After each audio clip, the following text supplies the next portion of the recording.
Hello, শোনা যাচ্ছে? হ্যাঁ স্যার, শোনা যাচ্ছে। শুভ সন্ধ্যা স্যার। শুভ সন্ধ্যা। আজকে একটু দেরি হয়ে গেল, এই আমি একটু মানে নেটওয়ার্কের একটু সমস্যা হচ্ছিল, ওই মানে নেটওয়ার্ক নয়, ওই চার্জ ছিল না, কারেন্ট ছিল না, ওই করতে গিয়ে একটু সমস্যা হয়ে গেল আর কি। নো যাই হোক। প্রবলেম। ওম স্থাপকায় চ ধর্মস্য সর্বধর্মস্বরূপিণে अवतार वरिष्ठाय रामकृष्णाय ते नमः। जननीं शारदां देवीं रामकृष्णं जगद्गुरुं पादपद्मे तयो श्रित्वा प्रणमामि मुहुर्मुहुः।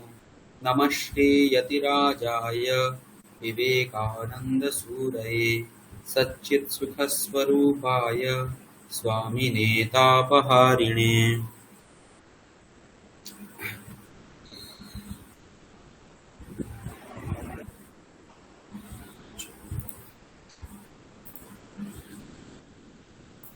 হ্যাঁ, আমরা গত ক্লাসে হিসেব মতো এখনো পর্যন্ত যে অংশটা পড়েছি এই বইটা ধরে, দ্বিতীয় দীক্ষা বইটা ধরে, তাতে আমরা প্রথমা বিভক্তিতে পুংলিঙ্গ, স্ত্রীলিঙ্গ, নপুংসক লিঙ্গ এই তিনটে শব্দের, তিন ধরনের শব্দের আমরা বৈশিষ্ট্য দেখেছি যে কোথায় কেমন হয়, তাদের রূপ কেমন চলে, প্রথমা বিভক্তির বিষয়ে আমরা জানতে পেরেছি।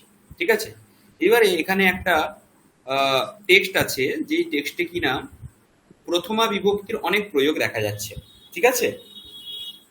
প্রথমা বিভক্তির প্রয়োগগুলো একবার আমরা এখানে করে নেব, তারপরে আমরা দ্বিতীয় বিভক্তির দিকে যাব। ঠিক আছে? হ্যাঁ, তাপসবাবু পড়ুন। বইয়ে পেজ নাম্বার ৮০। হ্যাঁ, ঠিক আছে। তস্मै পাণিনয়ে নমঃ। নমঃ। পাণিনিः अस्माकं युगस्य महान् वैयाकरणः अस्ति। तस्य अष्टाध्यायी इति व्याकरणग्रन्थः विश्वप्रसिद्धः वर्तते।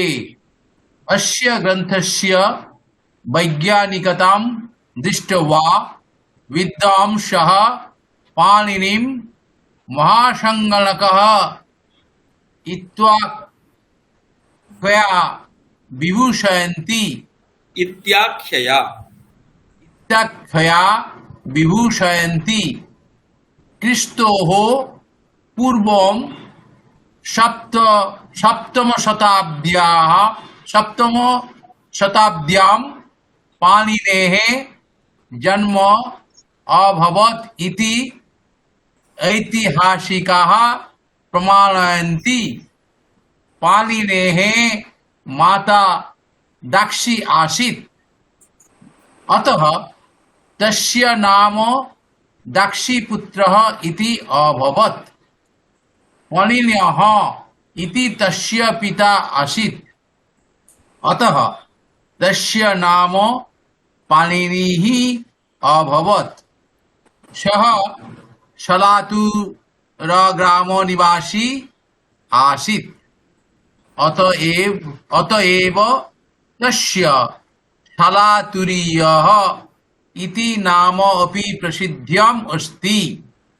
इत्थम् आहिकः, शालङ्किः, शलातुरीयः, दाक्षीपुत्रः इत्यादीनि पाणिनेः नामानि सन्ति, परन्तु एतेषु नामसु पाणिनिः इति नाम सुप्रसिद्धम् अभवत्। सम्प्रति काबुल सिन्धु नदीसंगमतः नातिदूरे अफगानिस्तानदेशे वर्तमानस्य लहुर ग्रामस्य प्राचीनं नाम शलातुरः आसीत् इति विद्वांसः विश्वसन्ति। शलातुरग्रामे चतुस्रः शताब्दीः यावत् निरन्तरं पाणिनीय व्याकरणस्य अध्ययनं प्रावर्तत इति प्रवादः वर्तते। छलातुर ग्रामवासिनां मनसि पाणिनेः कृतिं प्रति महती प्रीतिः महच्च प्रेम वर्तते स्म। पाणिनेः काचित् शिलाप्रतिमा अद्यापि तत्र वर्तते इति ऐतिहासिकाः वदन्ति। হুম। आचार्याः ঠিক আছে স্যার, ঠিক আছে, এরপরে ব্যাখ্যা করে নিই। দেখুন এখানে হেডিংটা আছে তস্মৈ পাণিনয়ে নমঃ, ঠিক আছে। এখানে স্যার দেখুন তস্মৈয়ে কোন বিভক্তি আছে? तस्मै चतुर्थी পাণিনয়েতে কোন বিভক্তি আছে? पाणिनः নমো নমো শব্দকে চতুর্থী। চতুর্থী। পাণিনয়ে এটা হচ্ছে পাণিনি শব্দ, পাণিনি শব্দের চতুর্থীতে পাণিনয়, পাণিনিহি শব্দটা হচ্ছে এরকম, হ্যাঁ, পাণিনিহি, তার চতুর্থীতে পাণিনয়ে এরকম রূপ হয়। তো নমঃ শব্দ যোগে এখানে চতুর্থী হয়েছে তস্মৈ পাণিনয়। পাণিনিহি अस्माकं युगस्य মহান বৈয়াকরণः अस्ति, বুঝতেই পারছেন। এখানে দেখুন মহান শব্দের প্রয়োগ, পাণিনি শব্দের প্রয়োগ। পাণিনি শব্দ পুংলিঙ্গে বলে মহান শব্দটা, মহৎ শব্দটা পুংলিঙ্গে চলেছে। तस्य अष्टाध्यायी इति व्याकरण ग्रंथः विश्व प्रसिद्धः अस्ति। গ্রন্থটার নাম হচ্ছে অষ্টাধ্যায়ী, আপনারা শুনেছেন। এই গ্রন্থটার যে এই অষ্টাধ্যায়ী শব্দটা, এটা হচ্ছে স্ত্রীলিঙ্গ শব্দ, ঠিক আছে। अस्य ग्रन्थस्य वैज्ञानिकतां दृष्ट्वा विद्वांसः पाणिनिं महासंगणकः इत्याख्यया विभूषितवन्तः। এটাতে বিদ্বাংসः আছে, এর প্রাতিপদিকটা কি? এর প্রাতিপদিক হচ্ছে বিদ্বাস। विद्वस, ठीक, खूब सुंदर। तो क्रिस्तोः पूर्वं सप्तमशताब्द्यां पाणिनेः जन्म अभवत् इति ऐतिहासिकाः प्रमाणयन्ति। আচ্ছা, জন্ম যেটা দেখছি তার প্রাতিপদিক কি? প্রবল বাবু বলুন।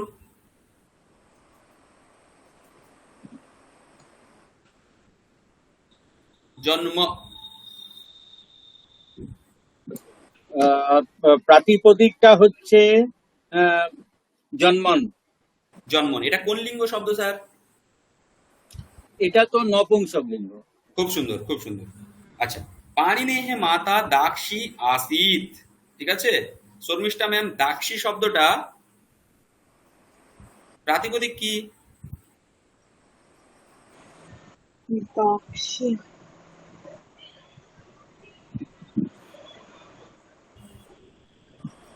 দাক্ষী শব্দের প্রাতিপদিক কি?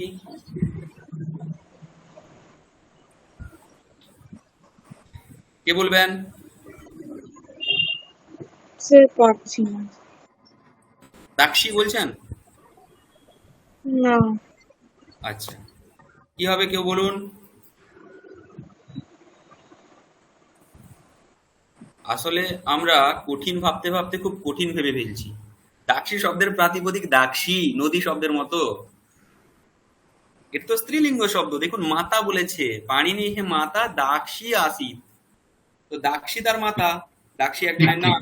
আচ্ছা আচ্ছা। হ্যাঁ, ঠিক ঠিক ঠিক ঠিক।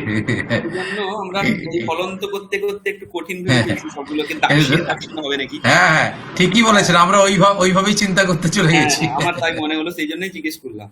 না না, ঠিকই বলেছেন। अतः तस्य नाम দাক্ষীপুত্রः ইতি অভবৎ। মঞ্জু ম্যাম, নাম শব্দটা প্রাতিপদিক কি? নামন খুব সুন্দর। কোন লিঙ্গ? পুংলিঙ্গ, না না না না না, নপুংসক তাহলে। নপুংসক লিঙ্গ, ঠিক। পণিনঃ ইতি তস্য পিতা আসিত। আচ্ছা দেখুন, এতটা পর্যন্ত যেটা আমরা পড়লাম, যে পাণিনিকে বলা হচ্ছে মহান বৈয়াকরণ। তিনি অষ্টাধ্যায়ী নামক গ্রন্থ রচনা করেছেন, আর তার এই বই মানে তার যে গ্রন্থটা, ওটা আর বৈজ্ঞানিকতা এতটাই বেশি যে সেটা বর্তমান যুগে বিভিন্ন কাজে লাগে। তো তাকে একটা ব্যবস্থাপিত মানে তার যে গ্রন্থের যে রচনা শৈলী, সূত্রগুলোকে এইভাবে সেখানে পদ্ধতিতে রাখা হয়েছে, তা দেখে অনেকেই পাণিনিকে মহান সংগণক মানে সুপার কম্পিউটার বলে মনে করেন। কারণ সেখানে সূত্রগুলোর বিন্যাস এইভাবে করা হয়েছে, এমন ভাবে করা হয়েছে যে সেটা মানে মানব মেধার একটা বিশাল বড় কৃতিত্ব দেখতে পাই আমরা সেখানে। একটা যে প্রতিভা এরকম হতে পারে, সেটা আমরা অষ্টাধ্যায়ী দেখলে বোঝা যায় যে মানব মেধা এতটাও ভালো হতে পারে। তো তার জন্ম হয়েছিল খ্রিস্টপূর্ব ৭ম শতকে, আর তিনি হচ্ছেন তার মাতার নাম ছিল বলুন। এইখানে ইনভার্টেড কমার মধ্যে শব্দটা ওটা কি মানে পানি নেই, কিন্তু ওখানে পনিন লেখা আছে, মানে হ্যাঁ হ্যাঁ, ওই আমি বলছি, পনিন। আসিনি, ওটা ওটা পড়াইনি, বলিনি এখনো। তো ও আচ্ছা। পাণিনেহে মাতা দাক্ষী আসিত, পাণিনির মাতা ছিলেন দাক্ষী, তাই জন্য তাকে দাক্ষী পুত্র বলা হয়। যেরকম আমরা বলি না, কৃষ্ণকে বলি দেবকী পুত্র, ঠিক আছে? তো এইরকম ভাবে এখানে বলা হচ্ছে দাক্ষী পুত্র। পাণিনাহা ইতি তস্য পিতা আসিত। তার বাবার নাম কি ছিল? পাণিনি হচ্ছে পাণিনির নাম, তার বাবার নাম ছিল পাণিন, প মূর্ধন্যস্য দন্তন্য। ঠিক আছে? পাণিনা ইতি হচ্ছে তার বাবার নাম, তার বাবার নাম এটা, এটা ভুল নয় কিন্তু, হ্যাঁ। পাণিনা ইতি তস্য পিতা আসিত, অতঃ তস্য নাম পাণিনিঃ অভবৎ। আমাদের ব্যাকরণে একটা, যেরকম আমরা বলি না, আহ, কি বলবো আপনাকে, ভারতীয়, ভারতীয়কে আমরা ভারতীয় কাদের বলি? যারা ভারতে নিবাস করে। তো এখানে কি হয়, ভারত শব্দের নিবাস করা অর্থে ওখানে একটা প্রত্যয় হয়, ওই প্রত্যয়গুলোকে কি বলা হয় জানেন? তদ্ধিত প্রত্যয় বলা হয়। তো দিয়ে সেখান থেকে ভারতীয় রূপটা তৈরি হয়। ঠিক একইভাবে কিছু প্রত্যয় আছে যেগুলো মানে এর পুত্র, এর পুত্র, এই অর্থটা বোঝানোর জন্য ব্যবহার করা হয়। তার মধ্যে এখানে দেখুন, পণিন হচ্ছে পিতা, তার পুত্র কে বলা হচ্ছে পাণিনি। মানে আগেকার দিনে এরকম নামগুলো হতো, যে তার পিতার নাম ধরে, মানে এখান থেকে পিতাটাও বোঝা যাবে, নামটা দেখে, পাণিনি শব্দটা দেখে তার পিতার নামটাও বোঝা যাবে। বোঝা গেছে? তো সেরকম ভাবে এগুলোকে বলা হয় অপত্য প্রত্যয়। অপত্য মানে পুত্র প্রভৃতি যে সমস্ত অংশগুলো, সেই অংশগুলোকে বোঝানোর জন্য যে প্রত্যয়গুলো ব্যবহার করা হয় তাদেরকে বলা হয় অপত্য প্রত্যয়। এগুলো তদ্ধিত প্রত্যয়ের একটা অংশ। তো পনিন হচ্ছে তার পিতার নাম, তার অপত্য মানে তার পুত্র হচ্ছে পাণিনি। ঠিক আছে? স্যার একটা কথা বলবো, আমাদের কি তদ্ধিত প্রত্যয় পড়ানো হবে? তদ্ধিত প্রত্যয় এই অংশে নেই, কাছে মাঝে মানে আচ্ছা, আমরা যেরকম না ভাবে আমি বলছি, আমি বলছি L2 কোর্সে। না না, এল টু কোর্সের তো নেই। আচ্ছা ঠিক আছে, আমি যে ঠিক আছে। সিলেবাস জানি তাতে নেই। এটা হয়তো আপনাদের অ্যাডভান্স কোর্সে হতে পারে, কিন্তু এল টু কোর্সে নেই। আচ্ছা ঠিক আমরা আছে। কিছু, হ্যাঁ মানে অংশগুলো এলে কিছু কিছু অংশে আমরা বলে দিতে পারি যে এখানে এটা তদ্ধিত আছে, কারণ এখানে মূলত মুখ্যভাবে কৃত প্রত্যয় আমরা পড়ে থাকি, তদ্ধিত প্রত্যয় পড়ি না। ওকে। তারপরে সাহা শালা তুরা গ্রাম নিবাসী আসিত। আচ্ছা, শালা তুরা গ্রাম নিবাসী, হ্যাঁ, এখানে নিবাসী শব্দটা আছে। তাপস বাবু প্রাতিপদিক বলুন। আচ্ছা, এটা নিবাসী, এটা তো হবে আহ, যশস্বী, নিবস, হলো না, নিবস। না হলো না। প্রবাল বাবু, এবার আহ, আপনার বাড়ি, বলুন নিবাসী শব্দটার প্রাতিপদিক কি হবে? আচ্ছা, নিবাসী হলে আহ, মানে নদীর মতন করে চললে নিবাসী, নিবাসীও, তাহলে নিবাসীও। আপনি কি বলছেন, প্রাতিপদিকটা তাহলে নিবাসী নাকি নদীর মতো? না, বলিনি এখন। হ্যাঁ হ্যাঁ, বলুন তাহলে। মানে এটা কি প্রাতিপদিকটা যেহেতু অন্তটা হচ্ছে নিবাসীয় মানে ইয়, তাহলে কি নিবায় না না না নিবাস? না না, আচ্ছা না। ওরকম কেন? দেখুন, না না না, এটার প্রাতিপদিকটা হচ্ছে এরকম, নিবা, কেউ বলতে পারবেন নাকি আমি বলি? আচ্ছা, এর প্রাতিপদিকটা হচ্ছে নিবাসিন, যেরকম আমরা গুণিন শব্দ পড়েছিলাম সেরকম ভাবে। ঠিক আছে? এবারে আপনি বলবেন স্যার আমি এটা বুঝবো কি করে, এটা তো নিবাসী প্রাতিপদিকও হতে পারে স্ত্রীলিঙ্গের মতো, তাই তো? হুম হুম। এইখানে দেখুন, বাক্যটা শুরু হচ্ছে সহ শালা তুরা গ্রাম নিবাসী, সহ নিবাসী, তার বিশেষণ এটা, পানিনির বিশেষণ। পানিনি এখানে সহ হচ্ছে পুংলিঙ্গে, সেই জন্য নিবাসীন শব্দটা অবশ্যই পুংলিঙ্গে হবে। হুম। বুঝতে পেরেছেন? সেই জন্য এটা পুংলিঙ্গেই হবে, নিবাসী, নিবাসীন ও প্রাতিপদিক। আচ্ছা আচ্ছা, গুণিন সামিন এইরকম। হ্যাঁ হ্যাঁ হ্যাঁ, তাই বললাম, গুণিন আচ্ছা সামিন সন্ন্যাসীন এরকম। আচ্ছা, অতএব তস্য শালাতুরিয়ঃ নাম अपि প্রসিদ্ধः अस्ति। যেরকম আমি বললাম কিছুক্ষণ আগে, যারা ভারতে থাকছে তাদেরকে ভারতীয় বলছি, সেই রকম পানিনি কোথায় আছেন? শালাতুরে আছেন, সেই জন্য তাকে কি বলা হচ্ছে? শালাতুরীয়। বুঝা গেছে? এটা একটা তদ্ধিত প্রত্যয়। তো শালাতুরিয়ঃ ইতি নাম अपि তস্য প্রসিদ্ধः अस्ति। তো পানির আরেকটা নাম হচ্ছে শালাতুরি। এরকম তার অনেক নাম আছে, আহিকः, শালঙ্কিः, শালাতুরিয়ः, দাক্ষীপুত্রः ইত্যাদীনি পাণিনেः নামানি সन्ति। अस्तु। परन्तु एतेषु नामसु এই নামগুলোর মধ্যে পাণিনিः ইতি নাম সুপ্রসিদ্ধম অভবৎ। ঠিক আছে, এতগুলো নাম থাকা সত্ত্বেও পাণিনি নামটাই কিন্তু প্রসিদ্ধ হয়েছে। সম্প্রতি কাবুল সিন্ধু নদী সঙ্গমতः नातिदूरे अफगानिस्तानदेशे वर्तमानस्य लहूर ग्रामस्य प्राचीनं नाम शलातुरः आसीत् इति विद्वांसः विश्वसन्ति। ঠিক আছে, কাবুল সিন্ধু নদীর সঙ্গম থেকে নাতি দূরে মানে হচ্ছে বেশি দূরে নয়, কাছেই, আফগানিস্তান দেশে বর্তমানস্য লহুরা গ্রামস্য, গ্রামের নাম লহুর, তার প্রাচীন নাম ছিল শালাতুরা।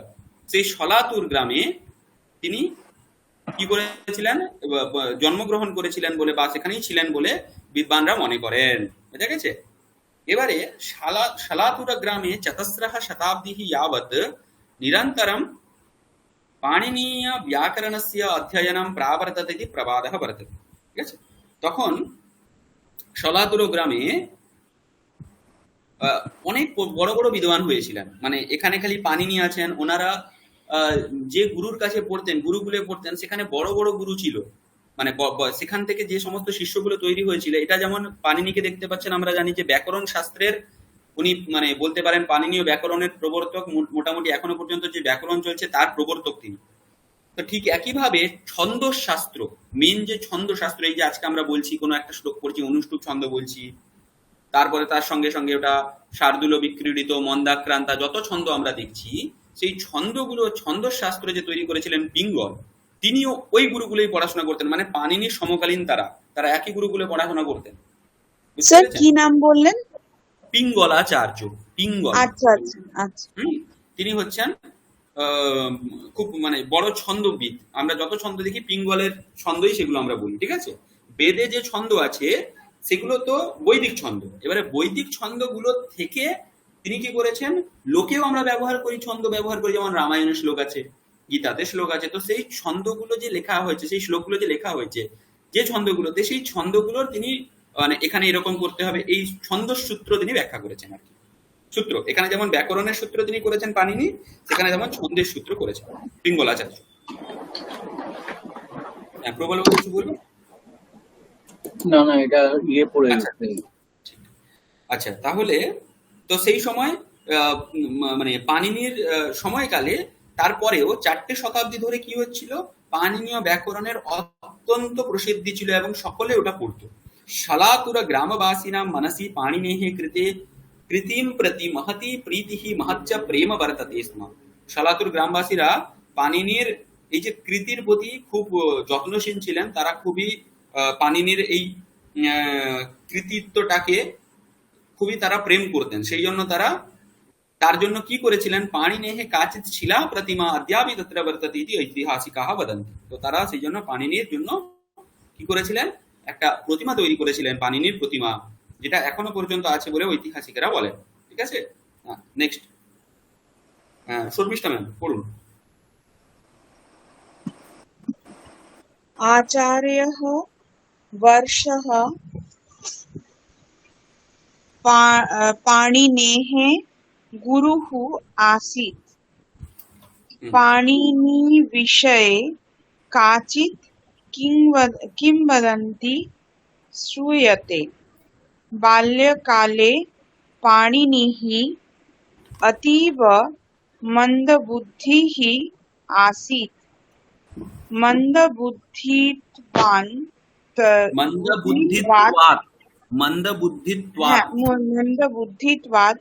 सर्वे सहपाठिनः त्वं परिहसन्ति स्म। अध्ययनं नाम महत् तपः भवति। अध्ययने असफलः सः दुःखी सन् हिमालयं गतवान्। तत्र गत्वा च सः महत् तपः आचरितवान्।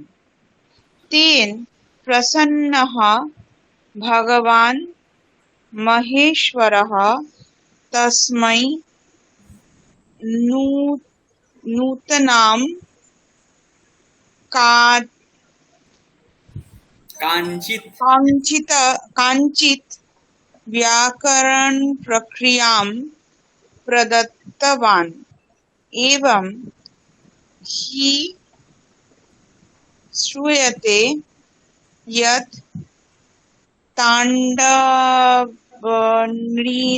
ताण्डवनृत्यानन्तरं सनकादिसिद्धान् उद्धर्तुं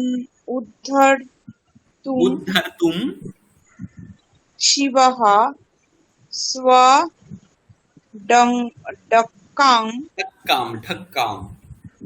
ढक्कां चतुर्दशवारम्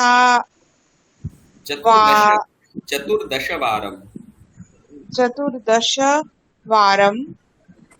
अवादयत् ततः अ-इ-ऊण আ ই উণ হলন্ত আছে ম্যাম, ওখানে মূর্ধন্য উণ মতো উচ্চারণ হবে না, আই উণ, হ্যাঁ।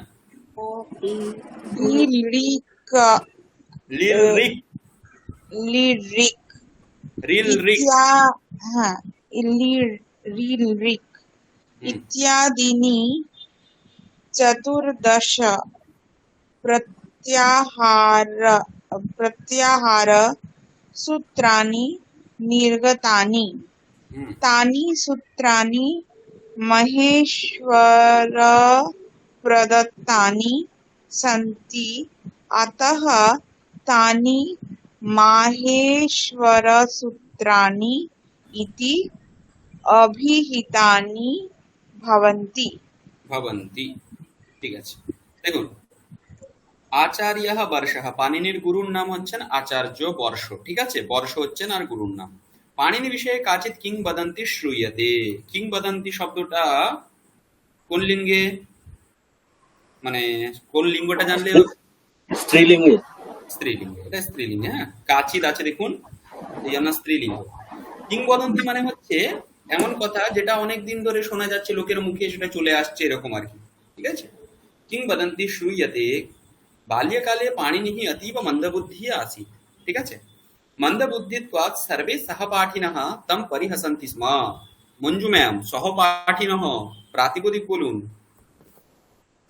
সহপাঠীন হতে পারে, সহপাঠীন সহ, থেকে হ্যাঁ ঠিক, পাঠীন হোক। সহপাঠী বহু বচনে সহপাঠিনः। ঠিক আছে, আর এটা হচ্ছে আমাদের পুংলিঙ্গ শব্দ, তম পরিহসন্তি স্ম। অধ্যয়নম নাম মহৎ তপঃ ভবতি। ঠিক আছে, মহৎ তপঃ, তপঃ শব্দ নপুংসকলিঙ্গ তপস, সেই জন্য এখানে মহৎ হয়েছে, হ্যাঁ। অধ্যয়নে অসফলः সহ দুঃখী সন হিমালয়ম গতवान् তত্র গত্वा চ সহ মহৎ তপঃ আচরিতवान्। আচ্ছা, মহৎ তপঃ এটা কোন বিভক্তিতে আছে বলুন তো?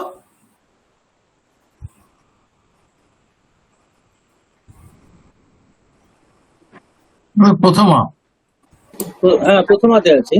প্রথমা। ভুল ভুল ভুল ভুল বলো না, আপনারা বাক্যটা ভালো করে দেখুন। তত্র গত্वा চ সহ মহৎ তপঃ আচরিতवान्। ও, আপনি এইটা বলছেন, আমি বলছি আমরা তো আগেরটা বলছেন আগেরটা বোধহয়, বলেছি, মহৎ তপ হ্যাঁ। ভবতি। না না না, সেটা ভবতিটা না, বলেছি। এইটা এইটা এইটা। আমি তো আগের বাক্যটা বলছি, আপনি কি এই বাক্যটা বলছেন? তত্র গত্বা চ সহ মহৎ তপ হুম, আচরিতবান। কি হবে এটা? এই বাক্যে মহৎ তপটা কি আছে? আচরিত গতবান, এটা মহত্তবটা বিশেষণ আছে। তো এটা তো তবতু। হ্যাঁ, হুম, ও তবতু হলো। গতবান, তো গতবান আচরিতবান ও প্রথমাকে করবে। মহৎ তপ গত্তাচ সহ মহৎ তপ আচরিতবান। মহৎ তো এই হবে, প্রথমাই হওয়া উচিত। না না না, হলো না। অন্য কেউ? শর্মিষ্ঠা ম্যাম, আপনি বলবেন, কি মনে হচ্ছে? আচ্ছা, এখানে কর্তা কে? বাক্যটাই কর্তা কে বলুন। সহ, সহ, সহ কে? ওই যে পানিনি। পানিনি। তাহলে পানিনি আচরিতবান। আচরিতবান মানে মানে করেছিলেন, রিচুয়াল করেছিলেন। আচরিতবান মানে প্র্যাকটিস করা, মানে উনি ওটা করেছেন। কি করেছেন? কি করেছেন ওখানে গিয়ে? ওই যে তপহ। তপহ। তাহলে যেটা করেছেন সেটাই তো কর্ম হয়ে গেল। মহত্তপহ। এবারে নপুংসকলিঙ্গ শব্দ আমি আপনাদেরকে বলেছি নপুংসকলিঙ্গ পড়ানোর সময় যে প্রথমা দ্বিতীয় ওদের রূপ সমান হয়, যেমন ফলম ফলে ফলানি, ফলম ফলে ফলানি। তপহ তপহ তপসি তপাংসি, তপহ তপসি তপাংসি, মহৎ মহতি মহান্তি, মহৎ মহতি মহান্তি। হয়ে গেল। বোঝা গেছে স্যার? ও আচ্ছা আচ্ছা। এটাই আমি বলতে চাইছি, মানে এখানে ওই জন্য দেখুন বোল্ড করা নেই, প্রথমা বিভক্তি হলে বোল্ড করা থাকতো। আচ্ছা, যাই হোক। তেন প্রসন্নः ভগবান মহেশ্বরः তস্मै নূতনাম কাঞ্চিত ব্যাকরণ প্রক্রিয়াম প্রদত্তবান। তো পানিনি তপস্যা করলেন, সেই তপস্যাতে প্রসন্ন হয়ে ভগবান মহেশ্বর শিব কি করলেন, তাকে নতুন একটা প্রক্রিয়া দিলেন, ব্যাকরণ প্রক্রিয়া। কি সেটা? एवं हि श्रूयते यत् ताण्डव नृत्यानन्तरं सनकादि सिद्धान् उद्धर्तुं शिवः स्वढक्कां 14 बारम् अवादयत्। এরকম শোনা যায়, কি শোনা যায়, যে কিংবদন্তিটা কি ছিল, তাণ্ডব নৃত্যানন্তরম সনকাদি সিদ্ধান উদ্ধর্তুম, মানে সনকাদি, সনক সনন্দন প্রভৃতি এরা হচ্ছেন সিদ্ধ পুরুষ। তো তাদেরকে, সিদ্ধ পুরুষ মানে তারা যাতে ব্রহ্ম প্রাপ্তি করে, ব্রহ্ম জ্ঞান লাভ করে, সেই জন্য তারা তপস্যা করছিলেন। তপস্যা করার পরে তাদেরকে উদ্ধার করার জন্য, তাদেরকে ব্রহ্ম প্রাপ্তি করানোর জন্য মহেশ্বর ভগবান তাণ্ডব নৃত্য করে 14 বার ঢক্কা বাজালেন। ঢক্কা মানে ডমরু বাজালেন। এই যে 14 বার ডমরু বাজালেন, এতে কি হলো, এটা তিনি এটা নৃত্যের লাস্টে এই ঢক্কাটা বাজালেন, ডমরুটা বাজালেন, সনকাদির সিদ্ধ, সনকাদির কি হলো, তাদের ব্রহ্ম প্রাপ্তি হলো, তারা সিদ্ধ পুরুষ, তাদের ব্রহ্ম প্রাপ্তি হয়ে গেল। পানিনি ওখানে তপস্যা করেছিলেন, উনি ওই ডমরুটা শুনতে পেলেন, দিয়ে তিনি এই যে 14 বার যে শিব ডমরু বাজালেন, সেইটা দেখে পানিনির একটা উপকার হলো। কি উপকার হলো? তিনি 14টা সূত্র পেলেন। বোঝা গেছে? তিনি 14 বার ডমরু বাজানো থেকে, মানে শিব ডমরু বাজালেন, যেরকম আমি আপনাকে একটা কথা বলি, একটা কোনো কিছু ঘটছে, সেই ঘটনা থেকে 10 জন মানুষ 10 রকম ভাবে ওটাকে গ্রহণ করে। তো এখানে শিব মহেশ্বর কি করলেন, ডমরু বাজালেন, সেই ডমরু থেকে পানিনি 14টা সূত্র বুঝতে পারলেন ডমরুর বাদ্য থেকে। ক্লিয়ার? তো সেই সূত্রগুলোকে বলা হচ্ছে মাহেশ্বর সূত্র বা শিব সূত্র, যেগুলো হচ্ছে পাণিনীয় ব্যাকরণের, আপনি ওকে পিলার বলতে পারেন, মানে বেসমেন্ট যেটা, ওটা হচ্ছে ওই 14 সূত্র। ওই 14 সূত্র দিয়েই পাণিনি তার পাণিনীয় ব্যাকরণ বা অষ্টাধ্যায়ীকে তৈরি করেছেন। তাহলে ওখানে মেন হচ্ছে এই 14 সূত্র, যে 14 সূত্র পাণিনির নয়, ওগুলোকে বলা হয় মাহেশ্বর সূত্র বা শিব সূত্র। ঠিক আছে? আপনারা এই 14 সূত্র জানেন?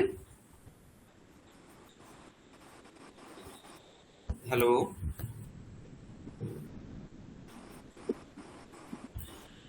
আপনাদের কথা শোনা যাচ্ছে না।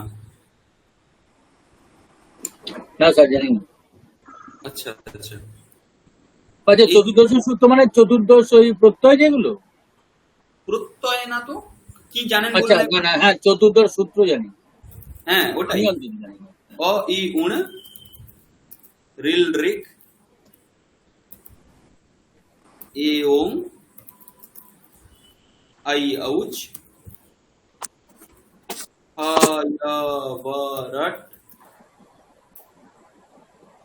লণ ইয়ামাগাণানম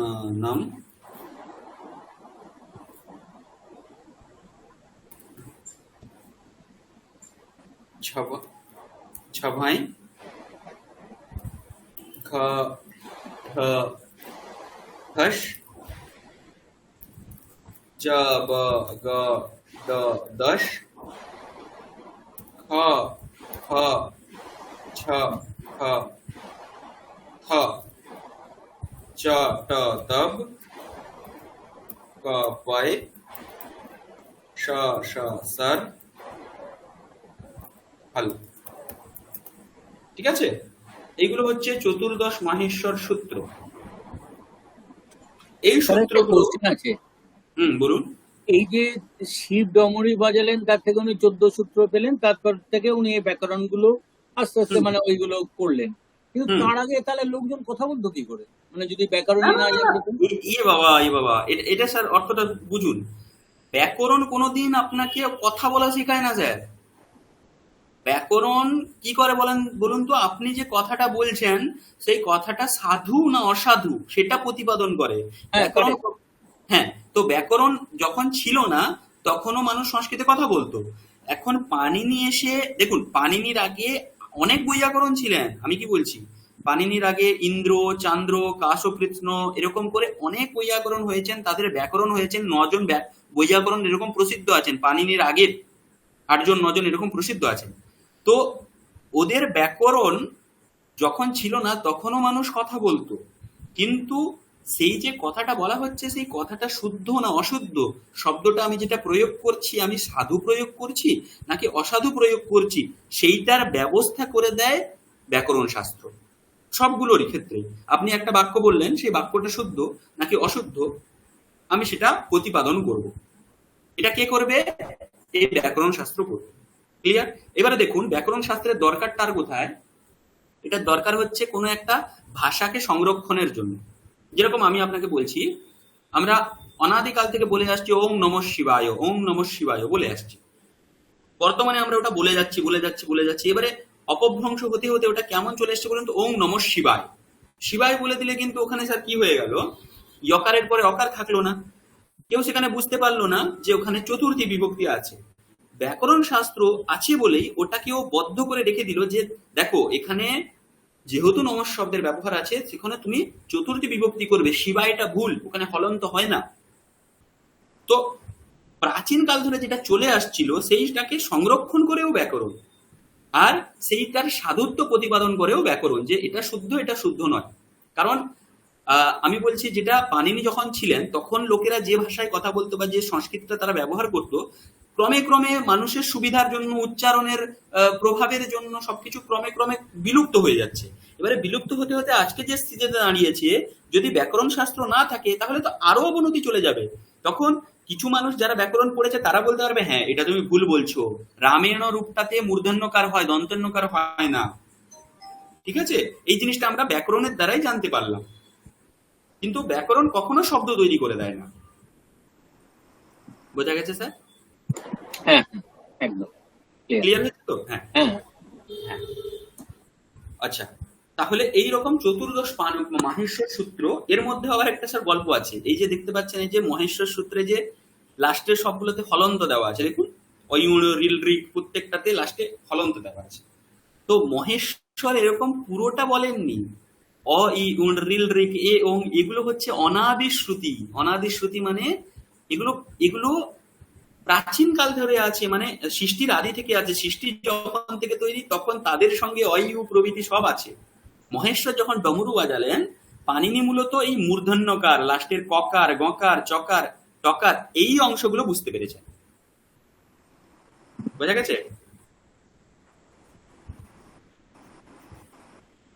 আচ্ছা, তো এগুলোকে বলা হয় প্রত্যাহার সূত্র, মাহেশ্বর সূত্র, প্রত্যাহার সূত্র প্রভৃতি বলা হয়।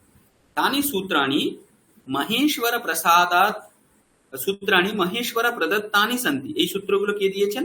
মহেশ্বর দিয়েছেন, সেই কারণে মহেশ্বর প্রদত্তানি সন্তি, এই জন্য এগুলোকে বলা হয় মাহেশ্বর সূত্রাণি।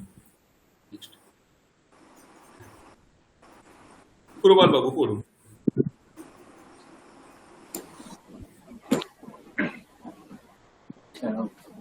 पाणिनीय व्याकरणं सर्वातिशायी वर्तते। इदं संक्षिप्तं सुव्यवस्थितं च अस्ति। किं बहुना पाणिनेः व्याकरणं इंद्रादीनि प्राचीनानि व्याकरणानि अतिशेते। विद्याभ्यास काले पाणिनिं परिहसन्तः सहपाठिनः सुहृदः पाणिनेः वैशिष्ट्यम् अङ्गीकृतवन्तः। तत्रयानः पाणिनीयम् अष्टकम् अधिकृत्य वार्तिकग्रन्थम् अलिखत्। कत्यायनस्य कत्यायनस्य अपरं नाम बररुचिः अस्ति। वार्तिकग्रन्थः वाक्यग्रन्थः अपि उच्यते। वस्तुतः कत्यायनस्य वार्तिकानि पाणिनीय व्याकरणस्य पूरकानि व्याख्यानरूपाणि च सन्ति।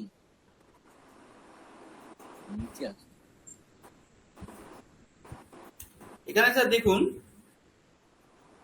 পাণিনীয় ব্যাকরণ বলা হচ্ছে সর্বাতিশায়ী, ঠিক আছে। এখানে যে সর্বাতিশায়ী শব্দটা আছে না, এই শব্দটাতে আপনি বলতে পারবেন এর প্রাতিপদিক কি হবে স্যার?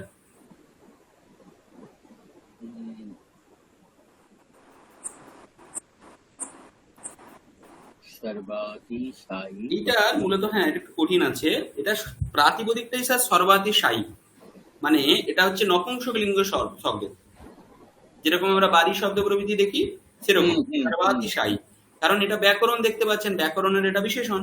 পাণিনীয় ব্যাকরণ কেমন ব্যাকরণ? তো সেটা হচ্ছে সর্বাতিশায়ী ব্যাকরণ। মানে সর্বাতিশায়ী শব্দের অর্থ হচ্ছে সমস্তকে যে অতিশয় করে, মানে ছাপিয়ে যায়, বুঝা গেছে? সর্বাতিশায়ী অতিশায়ী শব্দের অর্থ হচ্ছে ছাপিয়ে যাওয়া, সব ব্যাকরণকে ছাপিয়ে যায়। ইদম সংক্ষিপ্তম সুব্যবস্থিতম চ अस्ति। এই ব্যাকরণটা কেমন? সংক্ষিপ্ত এবং সুব্যবস্থিত। কিম বহুনা পাণিনেঃ ব্যাকরণম ঐন্দ্রাদীনি প্রাচীন ব্যাকরণানি অতিশেতে। কি করে?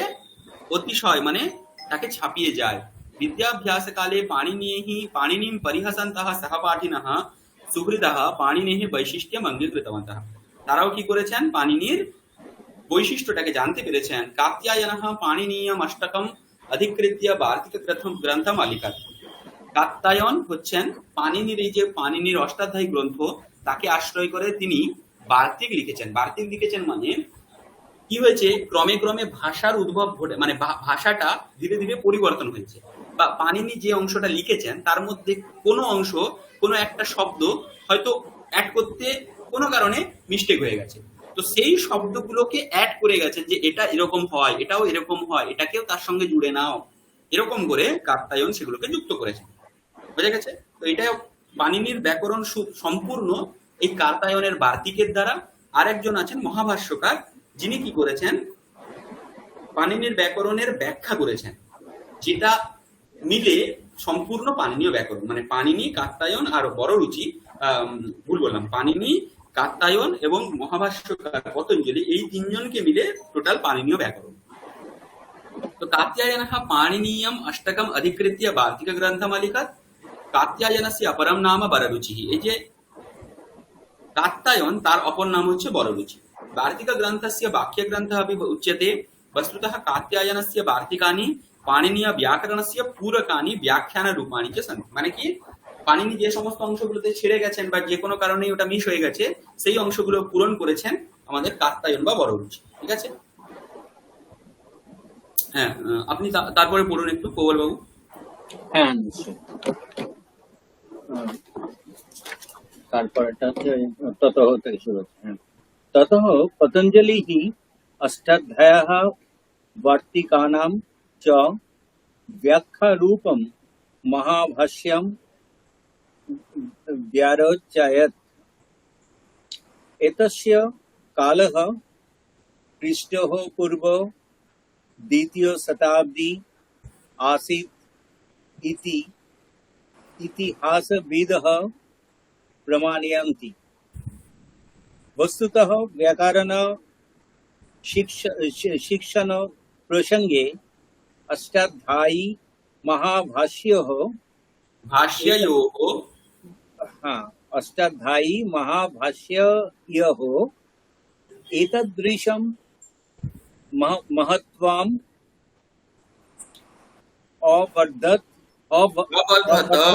अवर्धत येन तयोः प्रशस्तो काचन विशिष्टा सूक्तिः प्रसिद्धा अभवत्।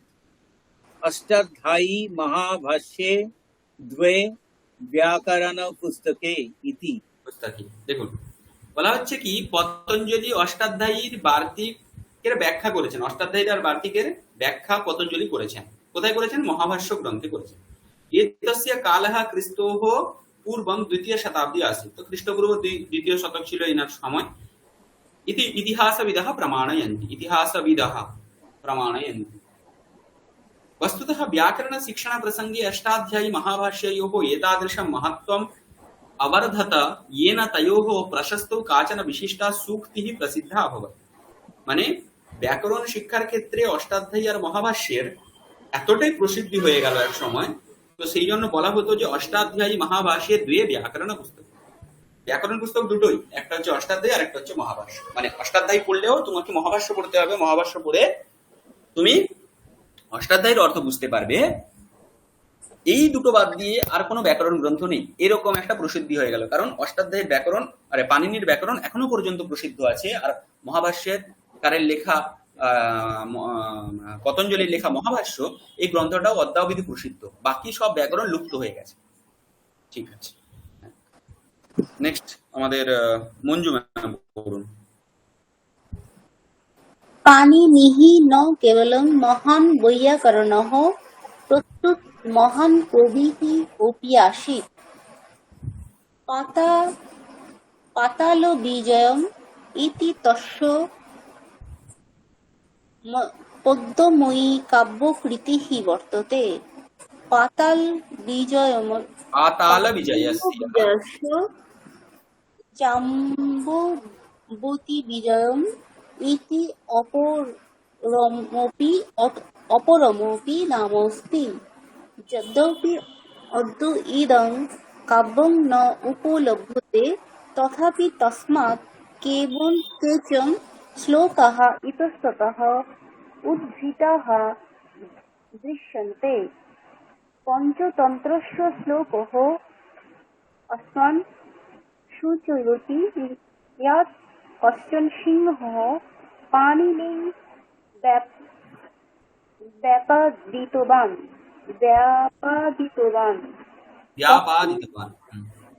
तत्र उच्यते सिंहो व्याकरणस्य कर्तुरहरत् प्राणान् प्रियान् पाणिनिः। यस्मिन् दिने सिंहः पाणिनिं व्यापादितवान् तदा त्रयोदशी तिथिः आसीत्। अत एव अद्यापि पारम्परिक शिक्षानुष्ठानेषु त्रयोदश्यां तिथौ व्याकरणस्य पठन पाठने न भवतः। वस्तुतः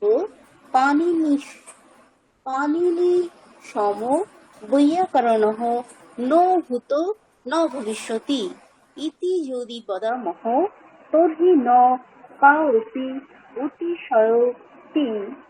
अतिशयोक्तिः भविष्यति। यावत् लोके गङ्गागोदावर्यादयोः श्रुतः प्रवहन्ति, यावत् बिन्धुहिमवन्तौ महीभूतौ स्तः, यावत् च दैवीवाक् संस्कृतौ जीवति, तावत् पाणिनिः अमरतं भजति। येन पाणिनिना महेश्वरात् चतुर्दशो प्रत्याहारसूत्ररूपम्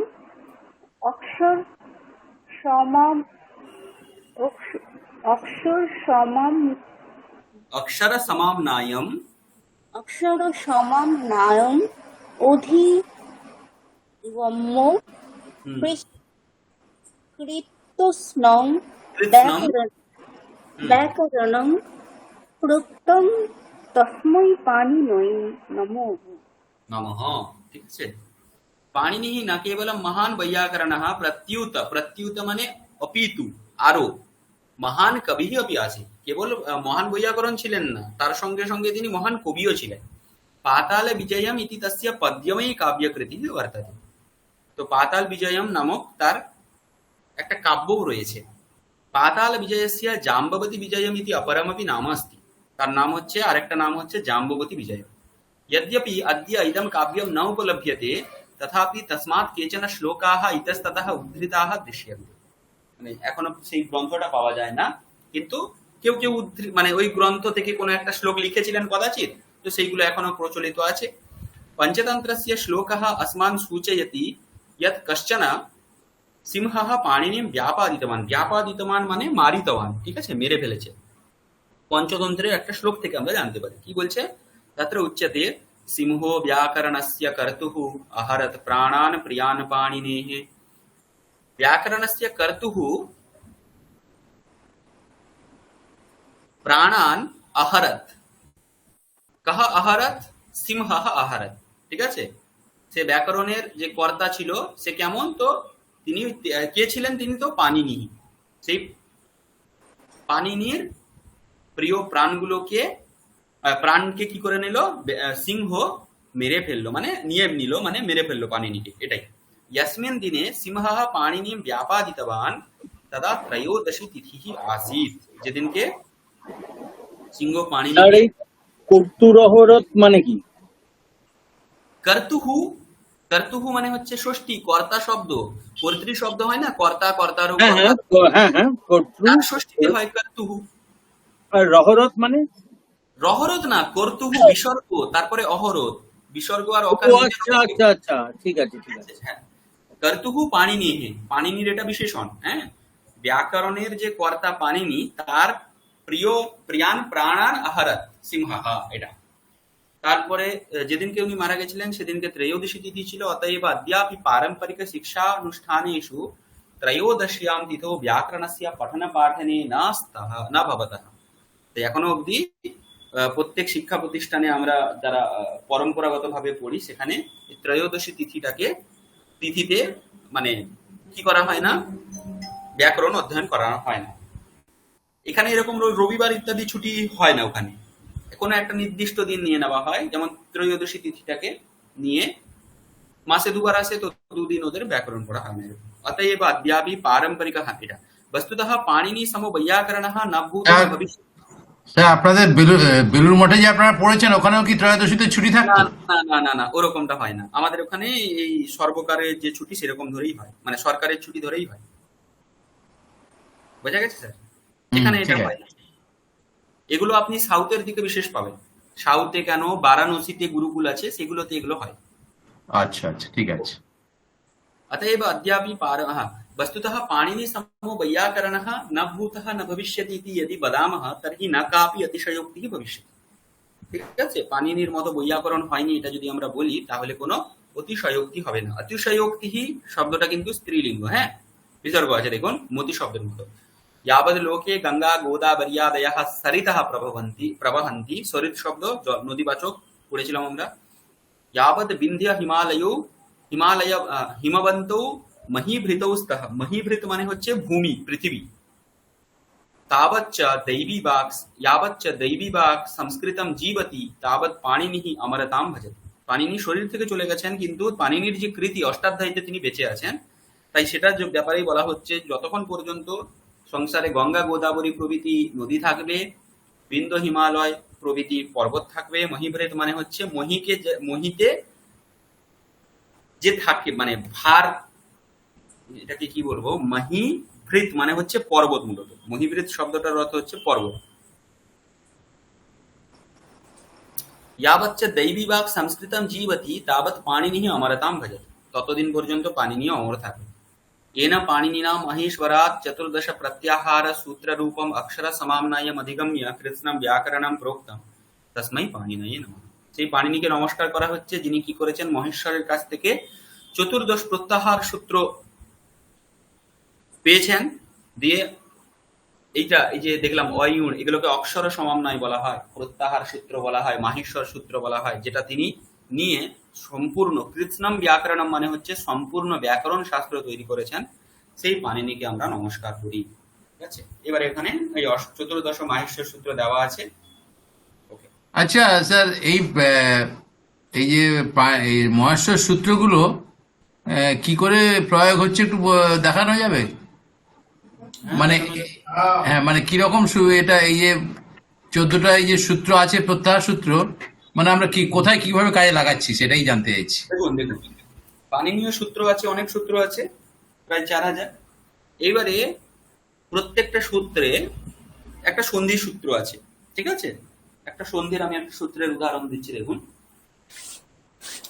বলা হচ্ছে সুধি আর উপাস্য, বোঝা গেছে? সুধি উপাস্য। তো এখানে যে সন্ধিটা হবে, ওখানে সন্ধিটা কি হবে? ইকারের পরে যদি উকার থাকে, সন্ধিটার স্বরূপটা এরকম, ইকারের পরে যদি উকার থাকে তাহলে ইকারের স্থানে অন্তস্থ জকার হয়ে যায়, ঠিক আছে? দিয়ে রূপটা হয়, এটা হচ্ছে রূপ, বোঝা গেছে স্যার? হুম শুদ্ধি উপাস্যহ, এই অবস্থাতে সন্ধি করে শুদ্ধি উপাস্যহ এই রূপটা হয়। হুম এইবারে এর জন্য পানিনীয় সূত্র হচ্ছে কি বলুন তো? সূত্র হচ্ছে ইকহ ইয়ণ অচি। দেখো, ঠিক আছে? এই সূত্রটা কি বলছে? এই সূত্রটা বলছে যে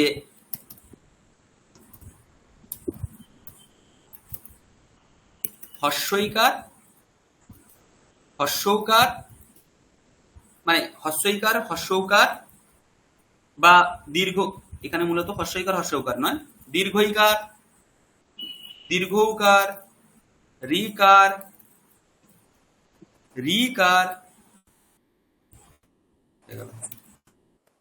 তারপরে লৃকার, এগুলোর পরে, ঠিক আছে, এই বর্ণগুলোর পরে যদি সমস্ত স্বরবর্ণ থাকে, সমস্ত স্বরবর্ণ পরে থাকে, ঠিক আছে, তাহলে কি হয়ে যাবে? তাহলে এইগুলো তো স্বরবর্ণ। আমি বলছি বলছি স্যার, শুনুন, হ্যাঁ, আমি আমি বলে দিই একবার। এইগুলোর স্থানে, এইগুলোর স্থানে কি হয়ে যাবে? যকার, বকার, রকার আর লকার, বোঝা গেছে স্যার? আমি কি বললাম বিষয়টা? আমি বললাম এই সূত্রটা কি বলছে? হস্যইকার, দীর্ঘইকার, হস্যৌকার, দীর্ঘৌকার, রিকার, দীর্ঘরিকার, ঋকার, এই বর্ণগুলোর স্থানে অন্তস্থ জকার, বকার, রকার আর লকার হয়ে যাবে। কখন হয়ে যাবে? যদি স্বরবর্ণ পরে থাকে, বোঝা গেছে? এই সূত্রটার এটা অর্থ, বোঝা গেছে? এবারে দেখুন, আমাদের প্রকৃততে কি ছিল? দীর্ঘইকার ছিল। তাহলে দীর্ঘইকারের যে এই যে গ্রুপটা, এই গ্রুপের মধ্যে কোনো একটা বর্ণ দীর্ঘইকার এখানে আছে। তারপরে যদি স্বরবর্ণ, স্বরবর্ণ কোনগুলো? স্বরবর্ণ আপনারা জানেন, অ থেকে শুরু করে সবটা আমি লিখিনি, অকার, ইকার, আকার সবকিছুকে আমরা স্বরবর্ণ বলছি যেগুলো, সেইগুলোর মধ্যে একটা স্বরবর্ণ উকার দেখতে পাচ্ছেন এখানে আছে, তাই তো? তাহলে যদি থাকে স্বরবর্ণ পরে, তাহলে কি হয়ে যাবে? এই ইকারের স্থানে, দীর্ঘ ইকারের স্থানে কি হয়ে গেছে? অন্তস্থ জকার হয়ে গেছে, বোঝা গেছে স্যার? এতটা বুঝতে পেরেছেন? এইবারে দেখুন, ঠিক ঠিক আছে। আচ্ছা, এইবারে দেখুন এই সূত্রগুলো, মহেশ্বর সূত্রগুলো কিভাবে কাজে লাগলো। যদি আমি সূত্রটা এরকম করতাম, মানে আমি যেরকম ভাবে আপনাকে বোঝালাম সেরকম যদি আমি সূত্রটা করতাম, মানে হ্রস্ব ইকার, দীর্ঘ ইকার, হ্রস্ব উকার, দীর্ঘ উকার, হ্রস্ব রিকার, দীর্ঘ রিকার, লৃকার, এদের পরে যদি অকার, আকার, ইকার, ইকার, উকার, উকার, রিকার, রিকার, লৃকার, একার, ওকার, ঐকার, ঔকার এরা থাকতো পরে, তাহলে ইকারের মানে ইকার, উকার, রিকার, লৃকারের স্থানে অন্তস্থ জ, ব, র, ল এগুলো হতো। কত বড় হলো সূত্রটা? এতক্ষণ ধরে আমি যেটা বললাম সেটাই সূত্র, তাহলে কত বড় হয়? অনেকটা অংশ। এইবারে দেখুন ওই কথাটাকে ছোট্ট করে বলা হলো। কিভাবে বলা হলো?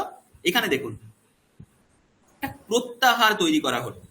কি প্রত্যাহার? এই যে দেখুন, লাস্টে যে একটা হলন্তওয়ালা অংশটা দেখতে পাচ্ছেন না, মূর্ধন্যকারের, ককারের, গকারের, চকারের, এইগুলোকে বলা হয় ঈদ সংযোগ বর্ণ। এগুলোকে কি বলা হয়? এগুলোকে বলা হয় ঈদ সংযোগ বর্ণ, ঠিক আছে? তো এই ঈদ সংযোগ বর্ণগুলো কি কাজ? তো এগুলো তৈরি করে, কি তৈরি করে? এগুলোর কাজ হচ্ছে প্রত্যাহার তৈরি করা। প্রত্যাহার মানে কি? প্রত্যাহার মানে হচ্ছে ছোট করা বা সংক্ষেপ করা, বোঝা গেছে স্যার? আপনারা বুঝতে পেরেছেন কি এতটা আমার কথাটা? না হলে মানে হুম পরে হুম ঠিক আছে তাহলে ঠিক আছে। তাহলে প্রত্যাহার মানে হচ্ছে সংক্ষেপ করা। ঠিক আছে, এবারে দেখুন, এই যে সংক্ষেপ করা হলো, সংক্ষেপ করার কি ফলটা হলো? আমাকে এতগুলো কথা বলতে হলো না, আমি যখনই সংক্ষেপ করে দিলাম তখন কি হলো, ইক, আমাকে যদি ইকার উকার রিকাল দ্রিকার এগুলো বলতে হয়, তাহলে আমি কেবলমাত্র যদি ইক লিখি, তাহলে কিন্তু এখান থেকে ইকারটা নিলাম নিলাম আর তারপরে রিল রিকের ককারটা নিলাম, দুটো বর্ণর দ্বারা আমি কিন্তু চারটে বর্ণকে স্যার বোঝাতে পারছি।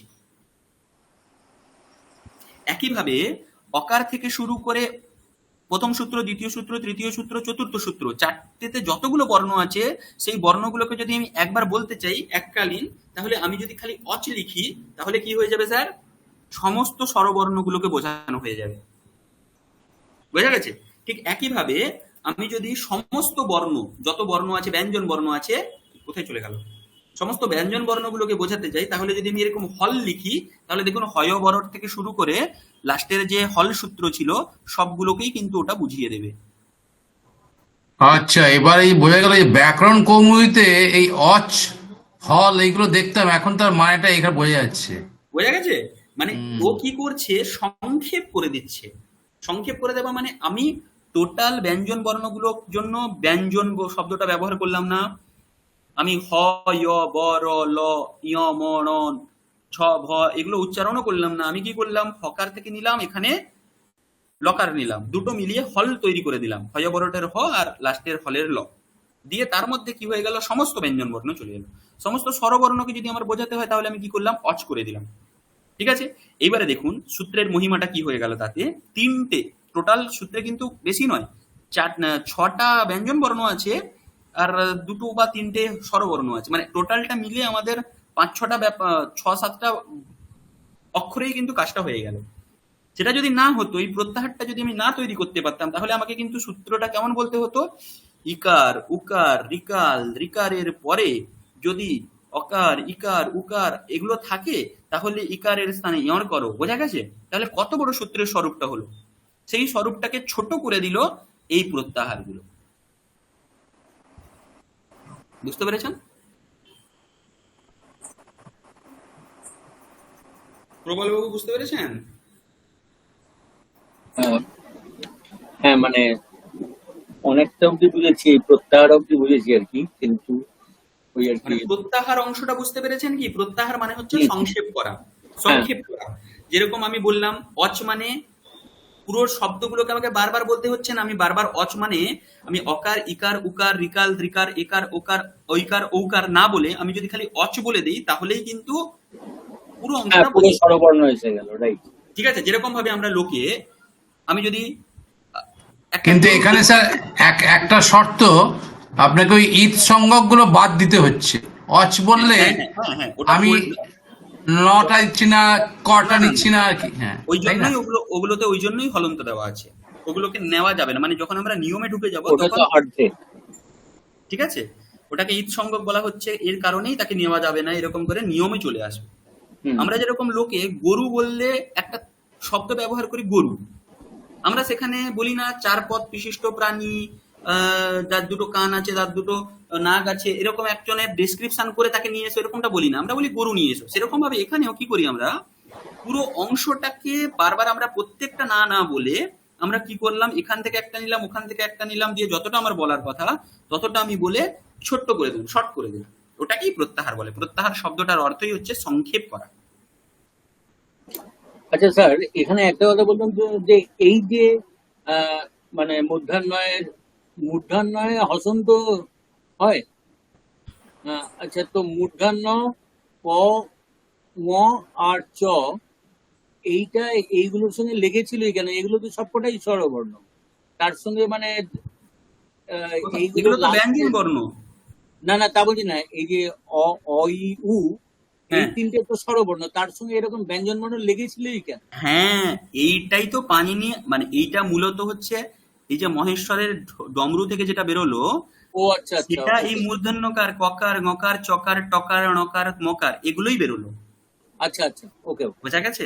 তো ওই হ্যাঁ জন্য ওইটার এরকম স্বরূপ, না হলে তো ও যেটা যা খুশি ওখানে দিতে পারতো। ওটাই তো এখানের বৈশিষ্ট্য। মাহেশ্বর সূত্র বলার বৈশিষ্ট্যটা প্রথমের তিনটে মানে ঐয়ুর সূত্রে কিন্তু অকারিকার উকারটা মহেশ্বরের সূত্র নয়, সূত্রটা লাস্টের নকারটা, ওখানেই ওটা বৈশিষ্ট্য। ঠিক, ওকে। ক্লিয়ার? ওকে।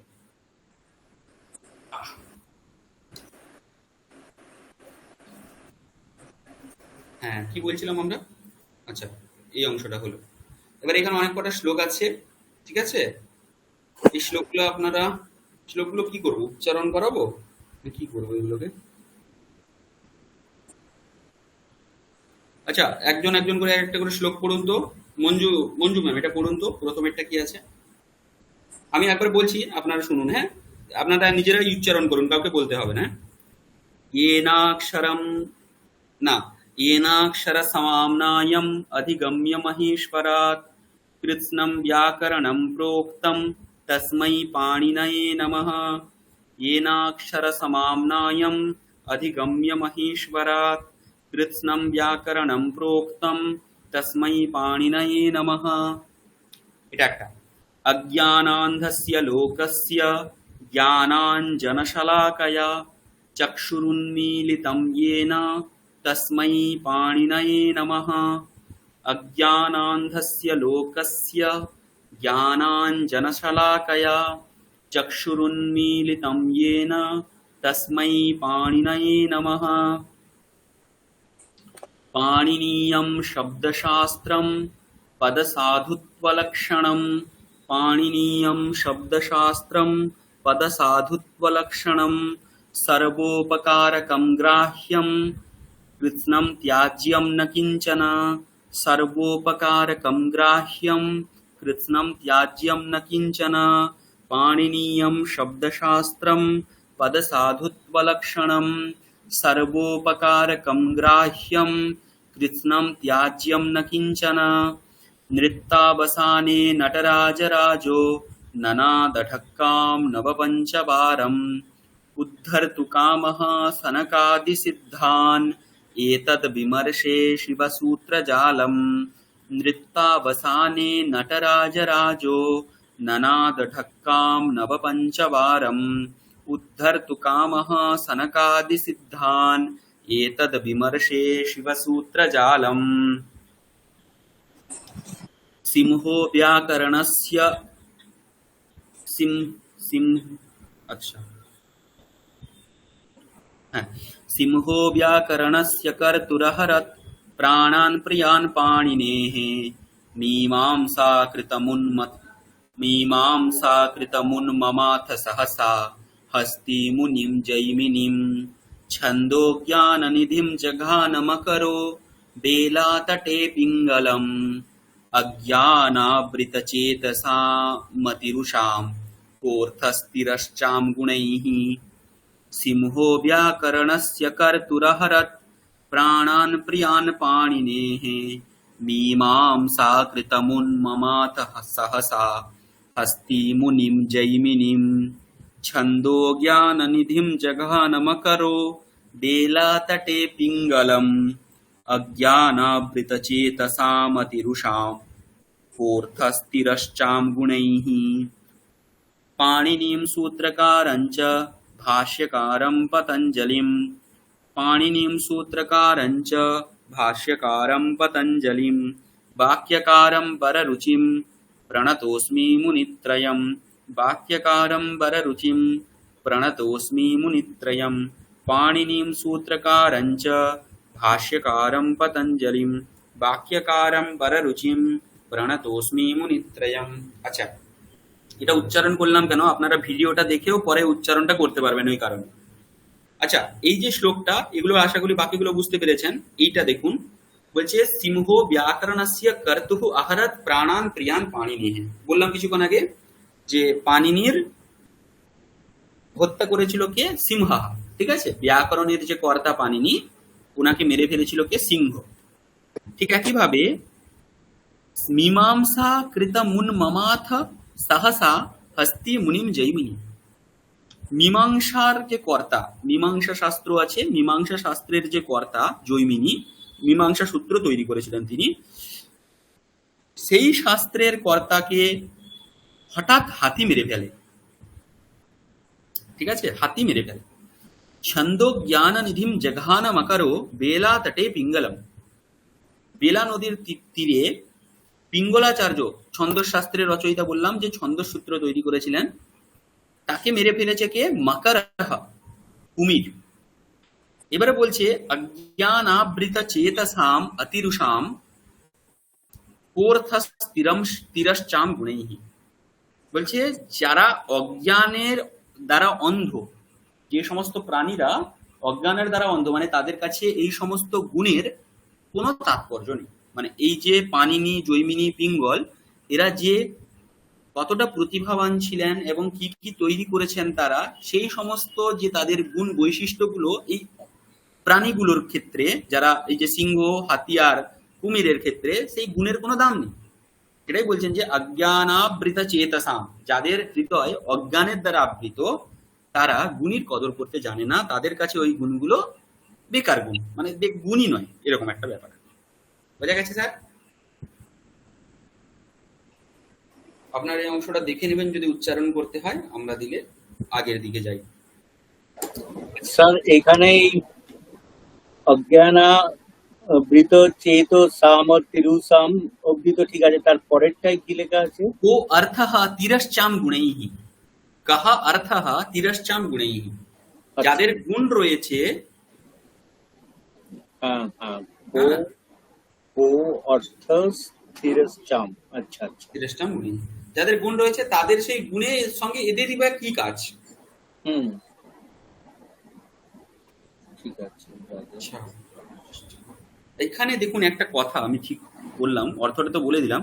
এখানে দেখুন অজ্ঞানাবৃত চেতসাম, এটা কিন্তু বিশেষণ। কার বিশেষণ জানেন? তিরশ্চাম বিশেষণ। এখানে দেখুন কো অর্থः তিরশ্চাম গুণৈহি। তিরশ্চ মানে হচ্ছে যে যে সমস্ত পশু পাখি হয় তাদেরকে তিরশ্চ বলা হয়। বোঝা গেছে? হ্যাঁ হ্যাঁ, তো অজ্ঞানাবৃত চেতসাম তিরশ্চাম কহ অর্থः অতিরুষাম গুণৈহি, মানে যারা মানুষ, তাদের গুণের এদের কি যায় আসে, এটাই হচ্ছে কথা। এখানে অতিরুষাম মানে হচ্ছে মানুষ প্রভৃতি, তিরশ্চাম মানে হচ্ছে পশু প্রভৃতি। মানে এটার অন্বয়টা এখানে তো মূলত ছন্দের জন্য এরকম করেছে, কিন্তু এটার অন্বয়টা এরকম হবে অজ্ঞানাবৃত চেতসাম তিরশ্চাম অতিরুষাম গুণৈহি কহ অর্থः।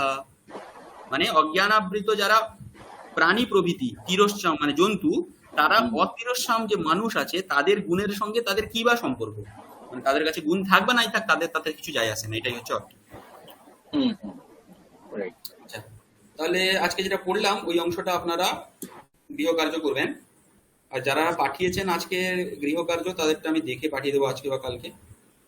নেক্সট, এটা অনেকটাই গৃহকার্য আছে।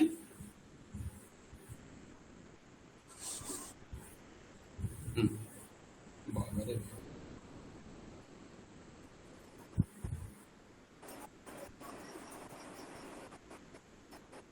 আচ্ছা, এখানে অনেকগুলো সুভাষিত আছে, যে সুভাষিতগুলোতে কেবলমাত্র প্রথমা বিভক্তির ব্যবহার দেখানো হয়েছে। ত্বমেব মাতা চ পিতা ত্বমেব, ত্বমেব বন্ধুশ্চ সখা ত্বমেব, ত্বমেব বিদ্যা দ্রবিণম ত্বমেব, ত্বমেব সর্বম মম দেবদেব।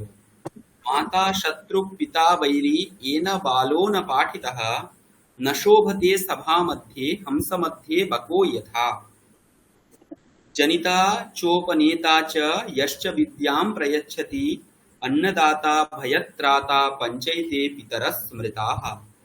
राजपत्नी गुरोपत्नी मित्रपत्नी तथैव च, पत्नी माता स्वमाता च पंचैताः मातरः स्मृताः।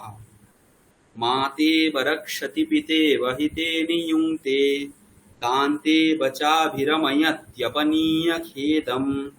कीर्तिं च दिक्षु वितनोति तनोति लक्ष्मीम्, किं किं न साधयति कल्पलतेव विद्या। न तातो न माता न बन्धुर्न दाता, न पुत्रो न पुत्री न भृत्यो न भर्ता, न जाया न विद्या न वृत्तिर्ममैव, गतिस्त्वं त्वमेका भवानी। यत्र राजा स्वयं चौरः, सामात्यः स पुरोहितः, तत्राहं किं करिष्यामि, यथा राजा तथा प्रजाः। না গুণী গুণিনম বেত্তি গুণী গুণীষু মৎসরি গুণী চ গুণরাগী চ বিরলঃ সরলো জনঃ गर्जति शरदि न वर्षति वर्षति वर्षासु निस्वनो मेघः नीचो वदति न कुरुते न वदति सुजनः करोत्येव धनवान् बलवान् लोके सर्वः सर्वत्र सर्वदा प्रभुत्वं धनमूलं हि राज्ञामप्युपजायते वहन्ति वर्षन्ति नदन्ति भान्ति ध्यायन्ति नृत्यन्ति समाश्वसन्ति नद्यो घनामत्तगजावनान्ताः प्रियाविहीनाः शिखिनः प्लवङ्गमाः काकचेष्टाबकध्यानः श्वाननिद्रस्तथैव च अल्पाहारी गृहत्यागी विद्यार्थी पंचलक्षणः। এতগুলো শ্লোক আছে, প্রথম মাতে আছে এগুলো সবগুলো। স্যার আমার একটা বোকার মতো প্রশ্ন, বলুন। বলছি আপনাদের মতো এইরকম সুন্দর উচ্চারণ করতে আমরা কবে পারবো? আপনাকে উচ্চারণ করতে হবে, এই জন্য তো আমরা রোজ উচ্চারণ করাচ্ছি আমি। না সে তো ঠিক আছে, কিন্তু বলছি আপনারা যখন পড়েছেন মানে না, হ্যাঁ, কটা এটা পাঠের পর হয়? দেখুন, প্রত্যেকদিন আপনাকে কি করতে হবে, এটার জন্য আপনাকে প্রত্যেকদিন অভ্যাস করতে হবে। অভ্যাস কিভাবে করবেন? এই যে আমরা দেখুন, প্রথম কথা হচ্ছে শ্লোক উচ্চারণের ফার্স্ট বিধি হচ্ছে আমরা শুনবো, শুনে উচ্চারণ করব। ওই জন্য ভিডিওগুলো যে রেকর্ডিং থাকছে ওটা যদি আপনি করেন, দিয়ে উচ্চারণ করেন, ধীরে ধীরে আপনি বুঝতে পারবেন যে ওখানের যে উচ্চারণটা হচ্ছে আর আমি যেটা করছি তার মধ্যে পার্থক্য আছে নাকি সেম হচ্ছে, তখন বোঝা যাবে। এটা অভ্যাস, পুরোটাই অভ্যাসের উপর নির্ভর করছে স্যার, আর কিচ্ছুটি নয়। মানে এটা বোকার মতো প্রশ্ন নয়, এটা কিন্তু অভ্যাসের, মানে পুরোটাই অভ্যাস, আর কিছু নয়। মানে কি? দাঁড়ান, আচ্ছা আমি এগুলোর অর্থগুলো বলি তাহলে। হ্যাঁ, কি বলছেন এটা তো বুঝতে পেরেছেন। ত্বমেব মাতা চ পিতা ত্বমেব, ত্বমেব বন্ধুশ্চ সখা ত্বমেব, ত্বমেব বিদ্যা দ্রবিণম ত্বমেব, ত্বমেব সর্বম মম দেব দেব। এখানে দ্রবিণম পত্র আছে, দ্রবিণম পত্রের অর্থ কি?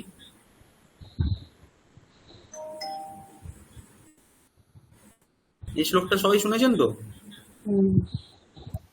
এই দ্রবিণমটা বাদ দিয়ে বাকিগুলো সব তো জানি।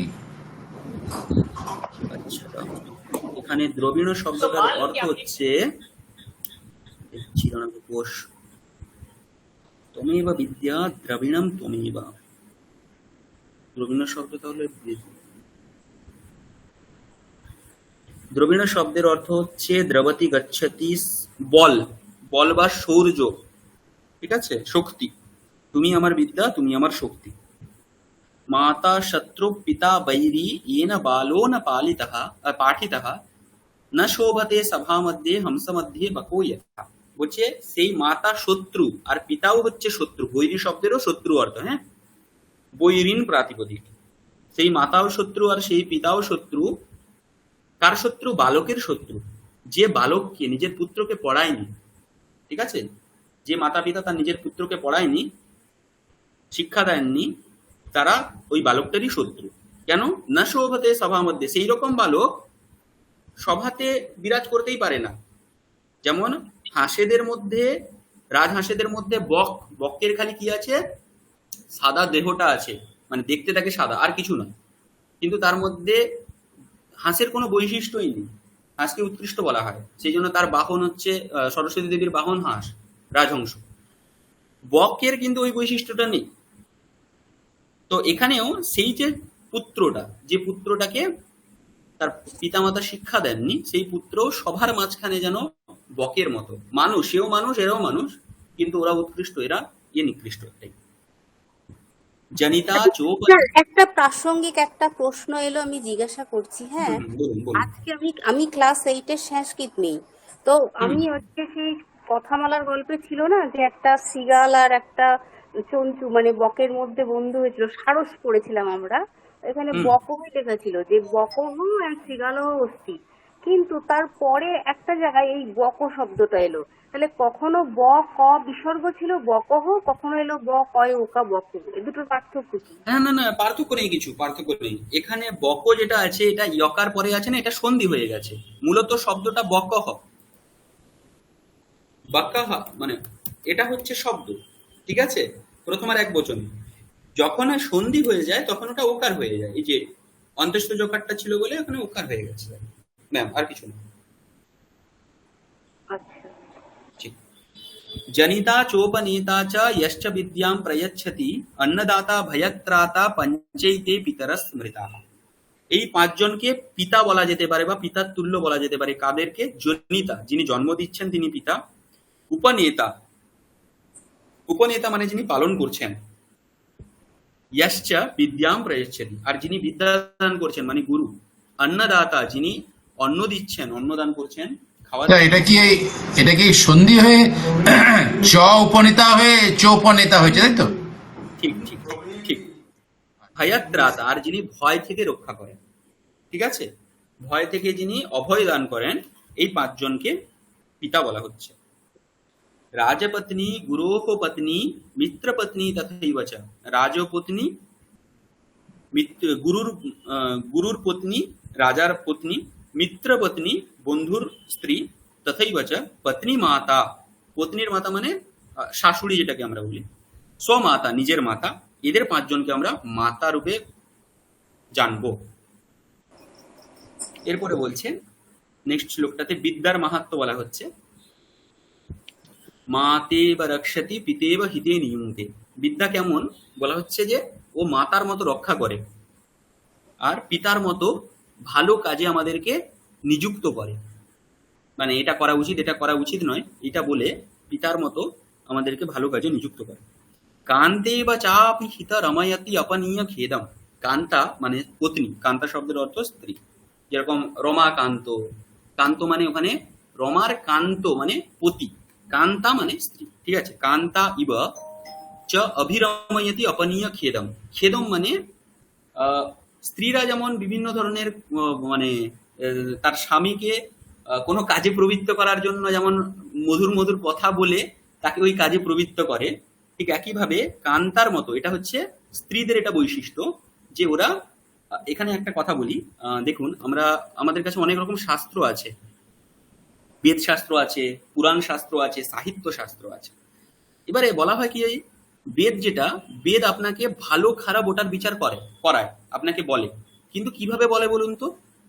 বেদ বলে তোমার এটা, তুমি এটা করবে, মানে ওটা আদেশ করে সে, ঠিক আছে। বেদে কোথাও আপনি পাবেন না যে তোমার তুমি এটা মানে ও কিছু করলে ভালো হতো, করলে ভালো হতো না, এরকম বলে না। ও ডাইরেক্ট বলে যে তুমি এটা করবে, মানে ওটা বিধান করে দেয় যে তোমাকে এটা করতে হবে। যেরকম গুরু আদেশ করে, গুরু ওখানে বলবে না তোমার এটা করলে ভালো হতো, ওই রকম করে তোমার কাছে অপশন দেবে না।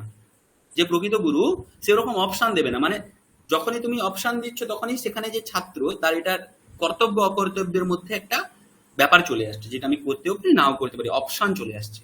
কিন্তু যেটা তোমাকে করতে হবে সেটা যে আদেশ করে সে গুরুই করে, সেটা অন্য কেউ ওটা করতে পারে না। তো বেদ যখন আমাদেরকে কোনো কিছু শিক্ষা দেয়, এটা মানে করণীয় কি করণীয় নয়, সেটা বেদ গুরুর মতো শিক্ষা দেয় যে এটা তুমি করবে, এটা তুমি করবে না, এরকম ভাবে বলে। নেক্সট এলো পুরাণ। পুরাণেরা সে কিন্তু গুরুর মতো আদেশ করে না, পুরাণ বন্ধুর মতো কাজ করে। জানিস এটা যদি তুই করতিস না তাহলে ভালো হতো, এটা যদি তুই করিস মনে হচ্ছে উপকারটা হবে, এইরকম ভাবে বন্ধু যেমন বোঝায়। বন্ধু কিন্তু তোমাকে আদেশ করতে পারে না, বন্ধু কখনো বলতে পারে না তুই এটা কর, সেটা মানে বন্ধুত্বর ব্যাপার। কারো কাছে তাকে অন্যভাবেও আমরা প্রিটেন্ড করি, তখন আমরা বুঝতে পারি। কিন্তু সাধারণভাবে একজন বন্ধু এটা করা উচিত তোমার, এটা করা উচিত নয়, এরকম ভাবে সে বোঝায়, সে কিন্তু আদেশ করে না ডাইরেক্ট যদি তুমি এটা করো তাহলে ভালো হবে।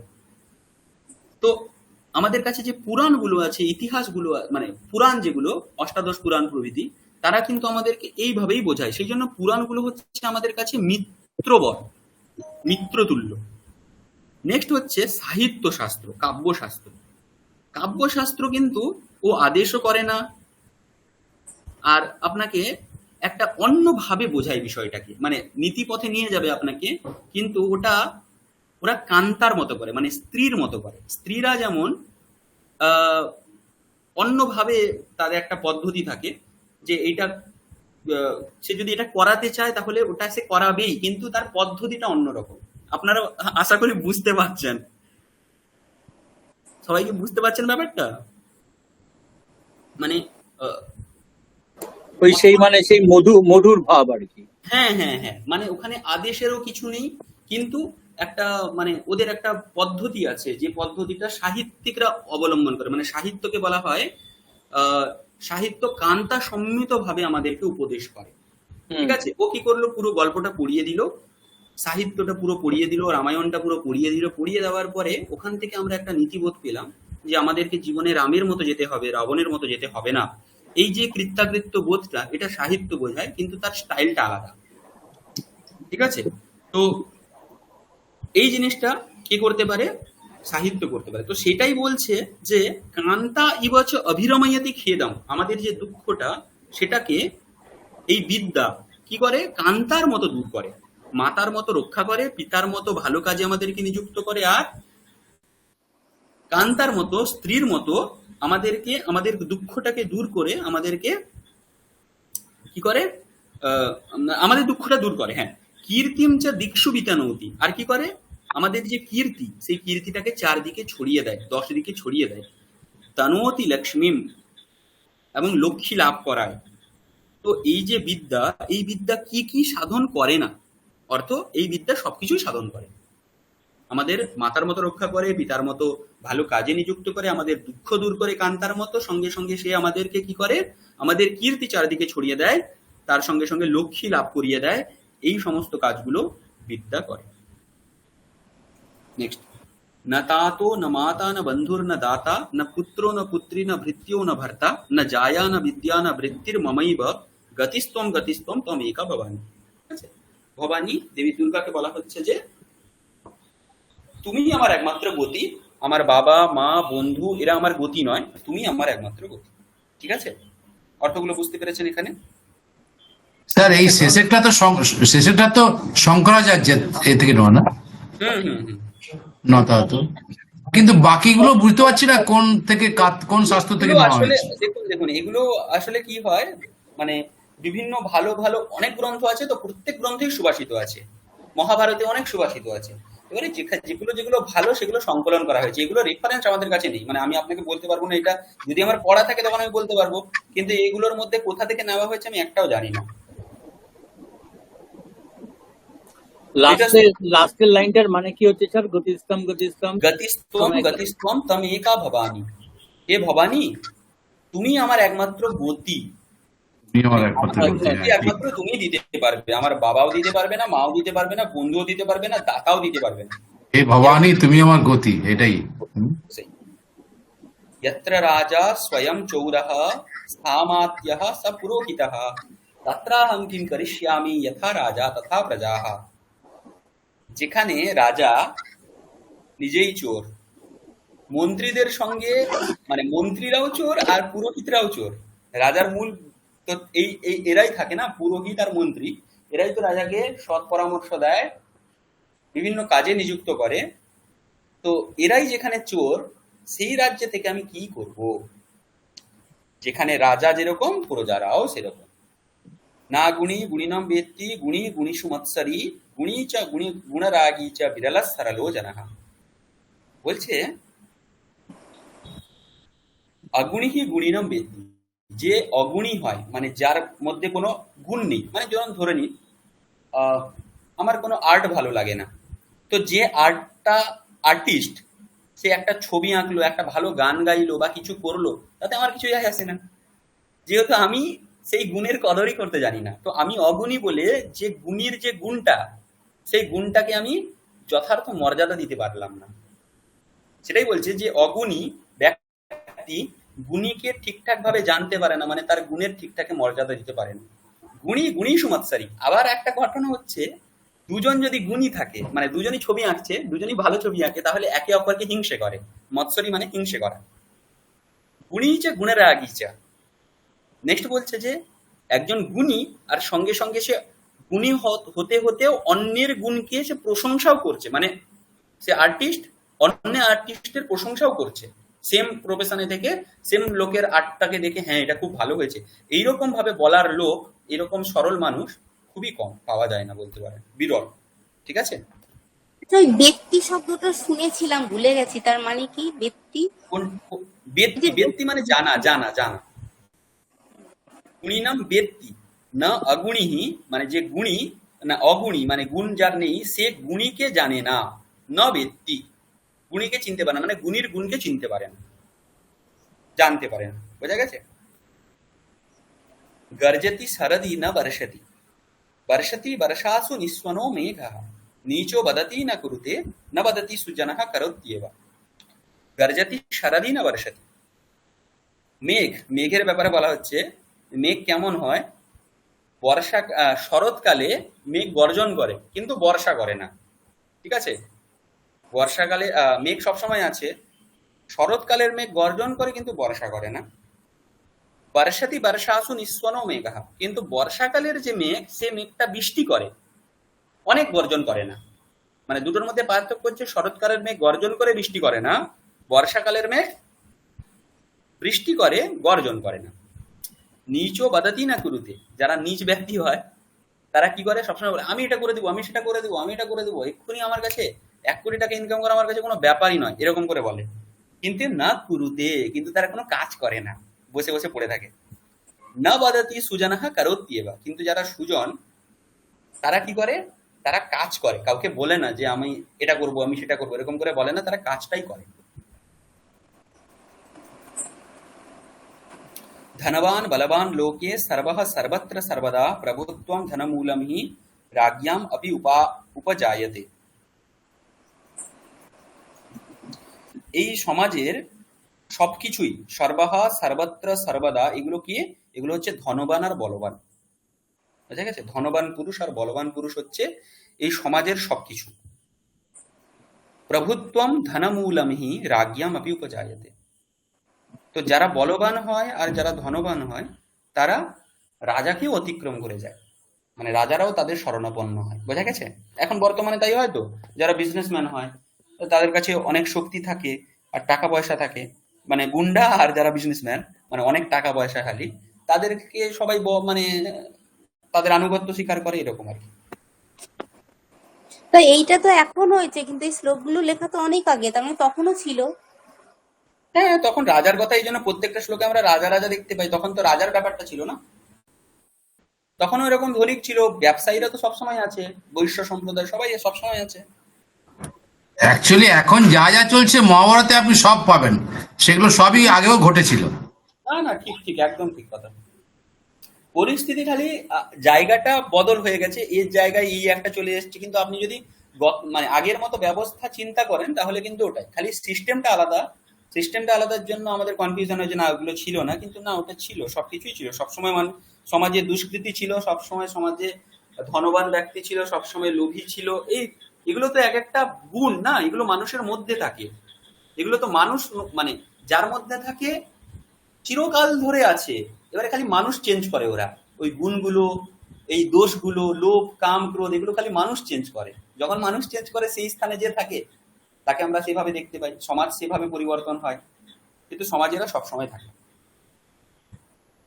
বহন্তি বর্ষন্তি নদন্তি ভান্তি ধ্যায়ন্তি নৃত্যন্তি সমাশ্বসন্তি নদ্यो ঘনামত্ত গজা বনান্তাহ প্রিয়া বিহীনা শিখিনা প্লবঙ্গমাহ। এখানে দেখুন, এখানে একটা নতুন জিনিস দেখবেন, যে এখানে প্রথম যে দুটো লাইন দেখতে পাচ্ছেন, কি বলা হচ্ছে, বহন্তি, তারপরে বলছে বর্ষন্তি নদন্তি, এগুলোর সঙ্গে আপনি অন্বয় করুন লাস্টের দুটো লাইনে। ঠিক আছে? তাহলে কেমন হচ্ছে অন্বয় করলে, নদ্যঃ বহন্তি ঘনাঃ বর্ষন্তি মত্ত গজাঃ নদন্তি বনান্তাঃ ভান্তি প্রিয়াবিহীনাঃ ধ্যায়ন্তি শিখিনঃ নৃত্যন্তি প্লবঙ্গমাঃ সমাশ্বসন্তি। ঠিক আছে? তো নদীরা বয়ে চলেছে, ঘনাঃ মেঘাঃ, ঘন শব্দের অর্থ হচ্ছে মেঘ। মেঘেরা কি করছে, মেঘেরা বর্ষা করছে। মত্ত গজরা, হাতিরা গর্জন করছে। বনরাজি শোভিত হচ্ছে, ভান্তি মানে হচ্ছে শোভাপ্রাপ্ত হওয়া। প্রিয়াবিহীনাহা ধ্যায়ন্তি, যারা প্রিয়াবিহীন তারা ধ্যায়ন্তি মানে ধ্যান করছেন, প্রিয়ার চিন্তা করছেন ইত্যাদি, এই অর্থ। শিখিনহ, শিখিনহ মানে হচ্ছে ময়ূর, ময়ূরেরা কি করছে, নাচ করছে। প্লবঙ্গমাহা সমাশ্বসন্তি, প্লবঙ্গমাহা মানে হচ্ছে প্লবঙ্গমাহ হচ্ছে বানরহ মর্কটহ, প্লবঙ্গম হচ্ছে মর্কট। সমাস বসন্তি, সমাস বসন্তি মানে ওরা কি করছে তাহলে? সমাস বসন্তি বুঝতে পারলো, এই সমাস বসন্তিটার অর্থ আমি জানি না। স্যার এখানে একটা জিনিস, এই যেটা বললেন এই যে রিলেট করতে প্রথমে বহন্তি, তাহলে এটা তো নদ্যাহা বহন্তি, তাই তো? হুম, আর ধনাহা বর্ষন্তি, তাই তো? হ্যাঁ হ্যাঁ হ্যাঁ। কিন্তু এখানে মানে এই বিভক্তিটা দেয়নি কেন, আমার প্রশ্ন বিভক্তিটা সেটা। দেয়নি ওই সন্ধির কারণে, সন্ধির কারণে। এখানে যেমন বিসর্গ, আপনার লাস্ট সেন্টেন্সে কিন্তু ঠিক আছে, প্রিয়া বিহি নাহা শিখি নহ, এখানে কিন্তু বিভক্তি আছে। হ্যাঁ আছে, বাট সবগুলোতেই বিভক্তি আছে। দেখুন মূলত কি হয়ে যায়, তালব্যস্যকার বা পকার যদি পরে থাকে তাহলে বিসর্গগুলোর বিশাল বিকার হয় না, ও বিসর্গগুলো ওই আচ্ছা। রকমই থাকে বলে আমরা বুঝতে পারি।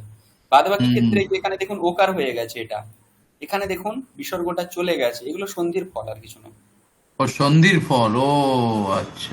আর কিছু না। আচ্ছা, কাকচেষ্টা বকধ্যানः শ্বাননিদ্রস্তথৈব চ অল্পাহারী গৃহত্যাগী বিদ্যার্থী পঞ্চলক্ষণম।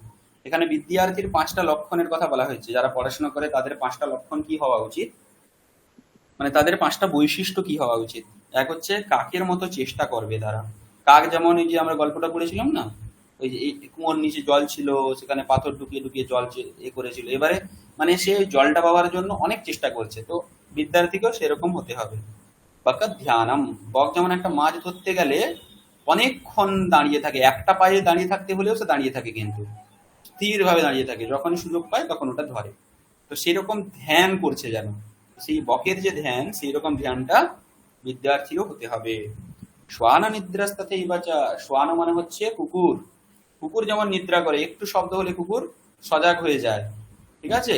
তো সেই রকম ভাবে কুকুরের নিদ্রা যেমন হয় সেরকম বিদ্যার্থীর নিদ্রা হতে হবে। অল্পাহারী, অল্পাহারী বেশি খাওয়া যাবে না, বেশি খেলে সমস্যা, বেশি খেলে ঘুম পেয়ে যাবে, ঘুম পেলে পড়বে না, ঠিক আছে? তো এই জন্য অল্পাহারী হতে হবে। নেক্সট হচ্ছে গৃহত্যাগী, আর বাড়ি ছেড়ে যেতে হবে, বাড়ির মায়ায় থাকলে চলবে না। না হলে বাবা মা একটু পড়াবে, ছোটবেলায় খুব মারে, তারপরে বলছে হ্যাঁ হ্যাঁ ঠিক আছে ঠিক আছে, ওই রকমটা করলে চলবে না আর কি। এই জন্য গৃহত্যাগী হতে হয়, গুরুর কাছে থেকে পড়তে হয়। এটা হচ্ছে বিদ্যার্থীর 5টা লক্ষণ। স্যার, একটা হ্যাঁ, কথা বলবো? হুম বলুন। সমক্ষ বসন্তি মানে বাদরের গুহা। কোনটা?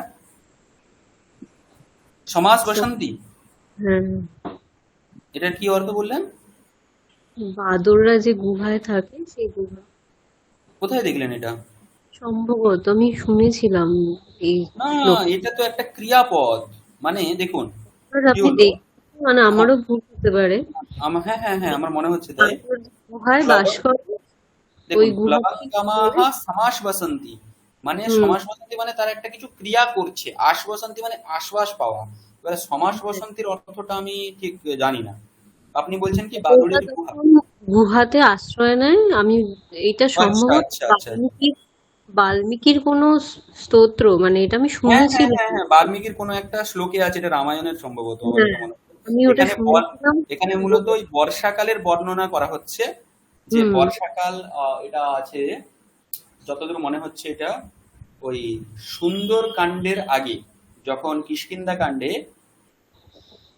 হুম সীতাকে খুঁজতে যাওয়া হবে, তার হুম আগে যখন বর্ষাকাল তৈরি হলো, যখন মানে বর্ষাকাল যখন এলো, মানে বালি বধের পরে, বালি বধের পরে রামচন্দ্রকে বচন দেওয়া হয়েছিল যে এরপরে আমরা সীতা অন্বেষণের জন্য যাব, কিন্তু তার মাঝে বর্ষাকাল চলে আসে, সেই বর্ষাকালের বর্ষা বর্ণন যেখানে আছে সেখানেই মনে হচ্ছে এই শ্লোকটা আছে আমার সরি, যতদূর। মানে আমি খুব হালকাটা মনে ছিল বলে বললাম, মানে হতে পারে হতে শুনেছিলাম। পারে, না না না, ঠিক ঠিক বলেছেন।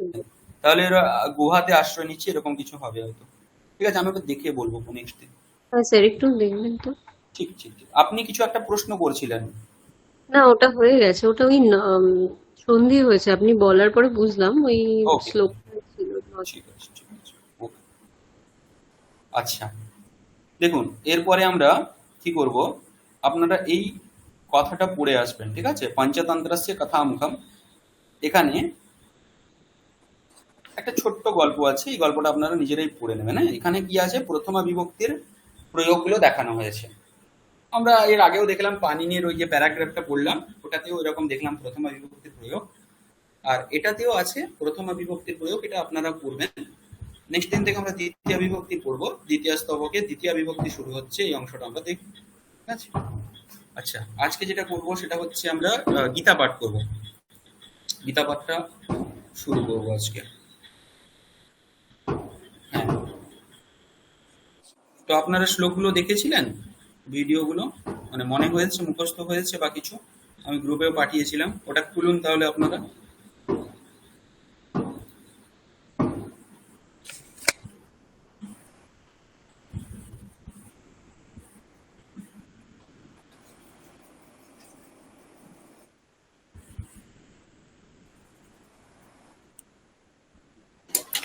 স্যার একটা কোশ্চেন আছে। বলুন। এই গীতার ধ্যান মন্ত্রেতে যেরকম আপনি সেন্ত্যং পার্থায় প্রতিপদিতাং যেটা পড়িয়েছেন, আর তারপরেই আপনি ওই বসুদেব সুতং দেবং এটা পড়িয়েছেন, মাঝ যেটা কিনা 5 নম্বর, আর মাঝখানে হুম, যেটা এই যে 2, 3, 4, এটা আমি দেখেছি যে এই যে সকালেও যখন এই আহ, মানে গীতা পাঠ করেন কামারপুকুর থেকে বা জয়রামবাটি থেকেও, তখন ওনারাও এই দুটোই পড়েন, কিন্তু মাঝখানের গুলো পড়েন না। এরকম কি কোনো হ্যাঁ, পার্টিকুলার আমি রিজন আছে? আমি দেখুন দেখুন, হ্যাঁ আমি বলছি, আমি ওটা দুটো করালাম কারণ আমরা ওইটাই পড়েছি। ঠিক আছে, আমরা হ্যাঁ, যখন গীতা পড়ি তখন আমরা ওই দুটো শ্লোক পড়েই পড়ি। তো এই দুটোকে মূলত ওরা আপনারা প্রধান বলে মনে করেন। তো জানি না, আমি আমি এটার কারণও জানি না যে কেন ওটা, আমরা পরম্পরাগত ভাবে এইভাবেই পড়ে এসেছি বলে আমি ওই হ্যাঁ, হ্যাঁ, দুটোই রাইট, পড়ালাম আপনাদের। হ্যাঁ, ওকে। হ্যাঁ, যাই হোক, কি ছিল একটু দাঁড়ান একটু। আচ্ছা, বলুন। ওম পার্থায় প্রতিবোধিতাম ভগবতা, বলুন। আচ্ছা, একজন বলুন, সবাই তো বললে সমস্যা হবে। দাঁড়ান, আমি কাকে বলবো, কে বলেননি? আচ্ছা, শর্মিষ্ঠা ম্যাম বলুন আজকে। ওম পার্থায় প্রতিবোধিতাম ভগবতা।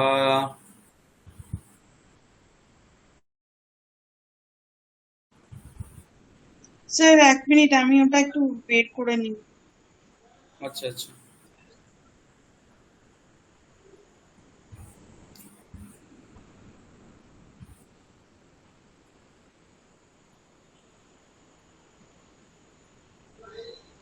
ॐ पार्थाय प्रतिबोधितां भगवता नारायणेन स्वयं नारायणेन स्वयं व्यासेन ग्रथितां पुराणमुनिना व्यासेन ग्रथितां पुराणमुनिना मध्ये महाभारतम् मध्ये महाभारतम् अद्वैतामृतवर्षिणीं भगवतीम् अद्वैतामृतवर्षिणीं भगवतीम् अष्टादशाध्यायिनीम् अष्टादशाध्यायिनीम् अम्ब त्वामनुसन्दधामि भगवत्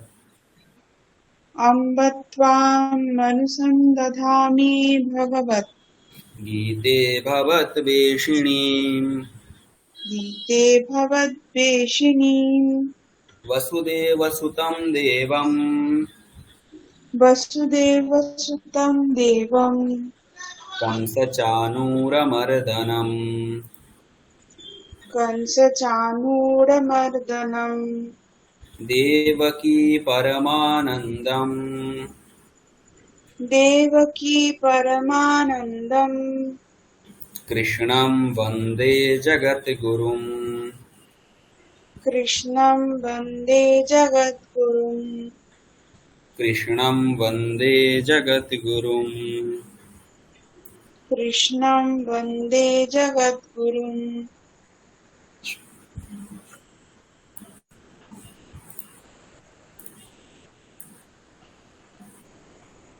স্ক্রিন দেখা যাচ্ছে? হ্যাঁ স্যার। अथ पञ्चदशोऽध्यायः।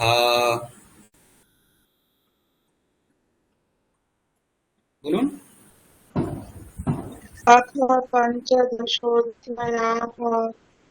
अथ पञ्चदशोऽध्यायः। अथ पञ्चदशोऽध्यायः। আপনারাও যারা বলছেন না তারা কিন্তু অভ্যাস করুন, হ্যাঁ, মানে বলতে থাকুন, মিউট করেই আপনারা বলুন, হ্যাঁ, আমি ধরবো। अथ पञ्चदशोऽध्यायः। अथ पञ्चदशोऽध्यायः। पुरुषोत्तमयोगः। पुरुषोत्तमयोगः। पुरुषोत्तमयोगः। पुरुषोत्तमयोगः। श्रीभगवानुवाच। श्रीभगवानुवाच। श्रीभगवानुवाच। श्रीभगवानुवाच। ঠিক আছে, এরপরে আমি একবার বলবো, আপনি দুবার করে বলবেন, ঠিক আছে?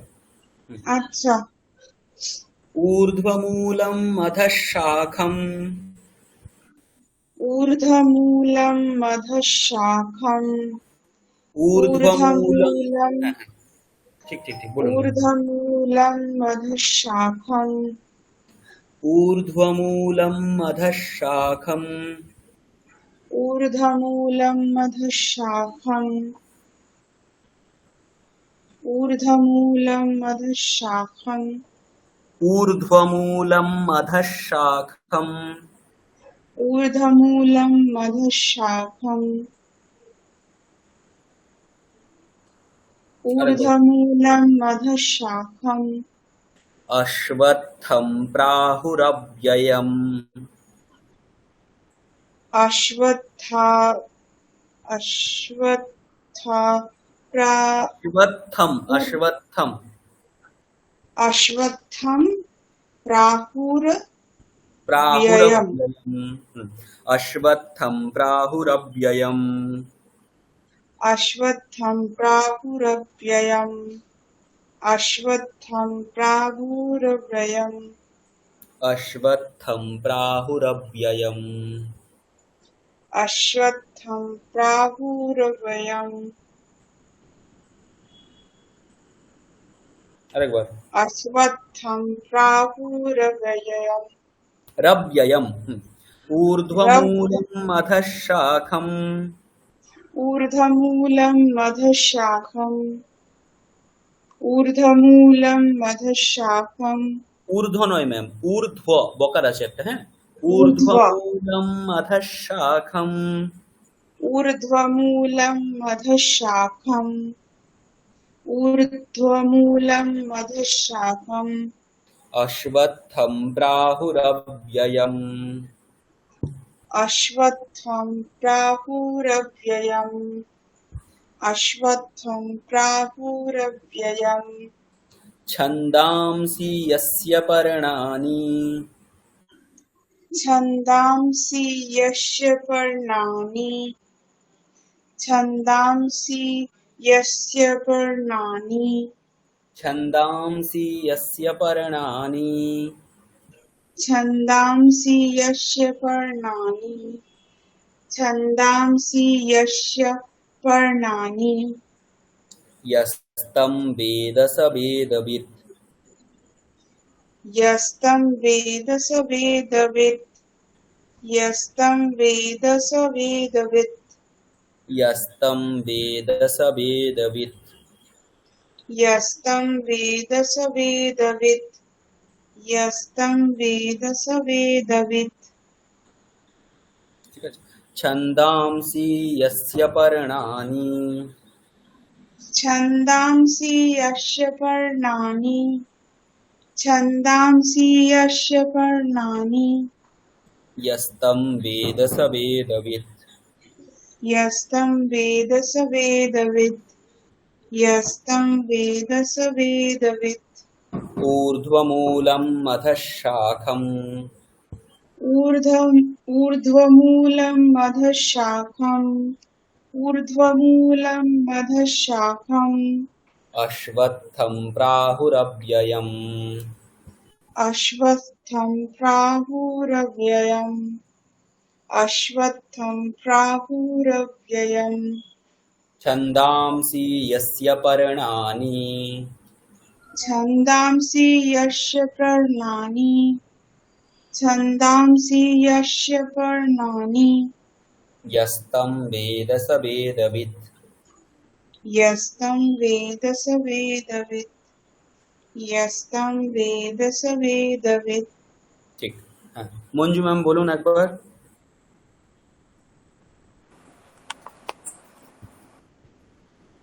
ঊর্ধ্বমূলम् অধঃ শাখম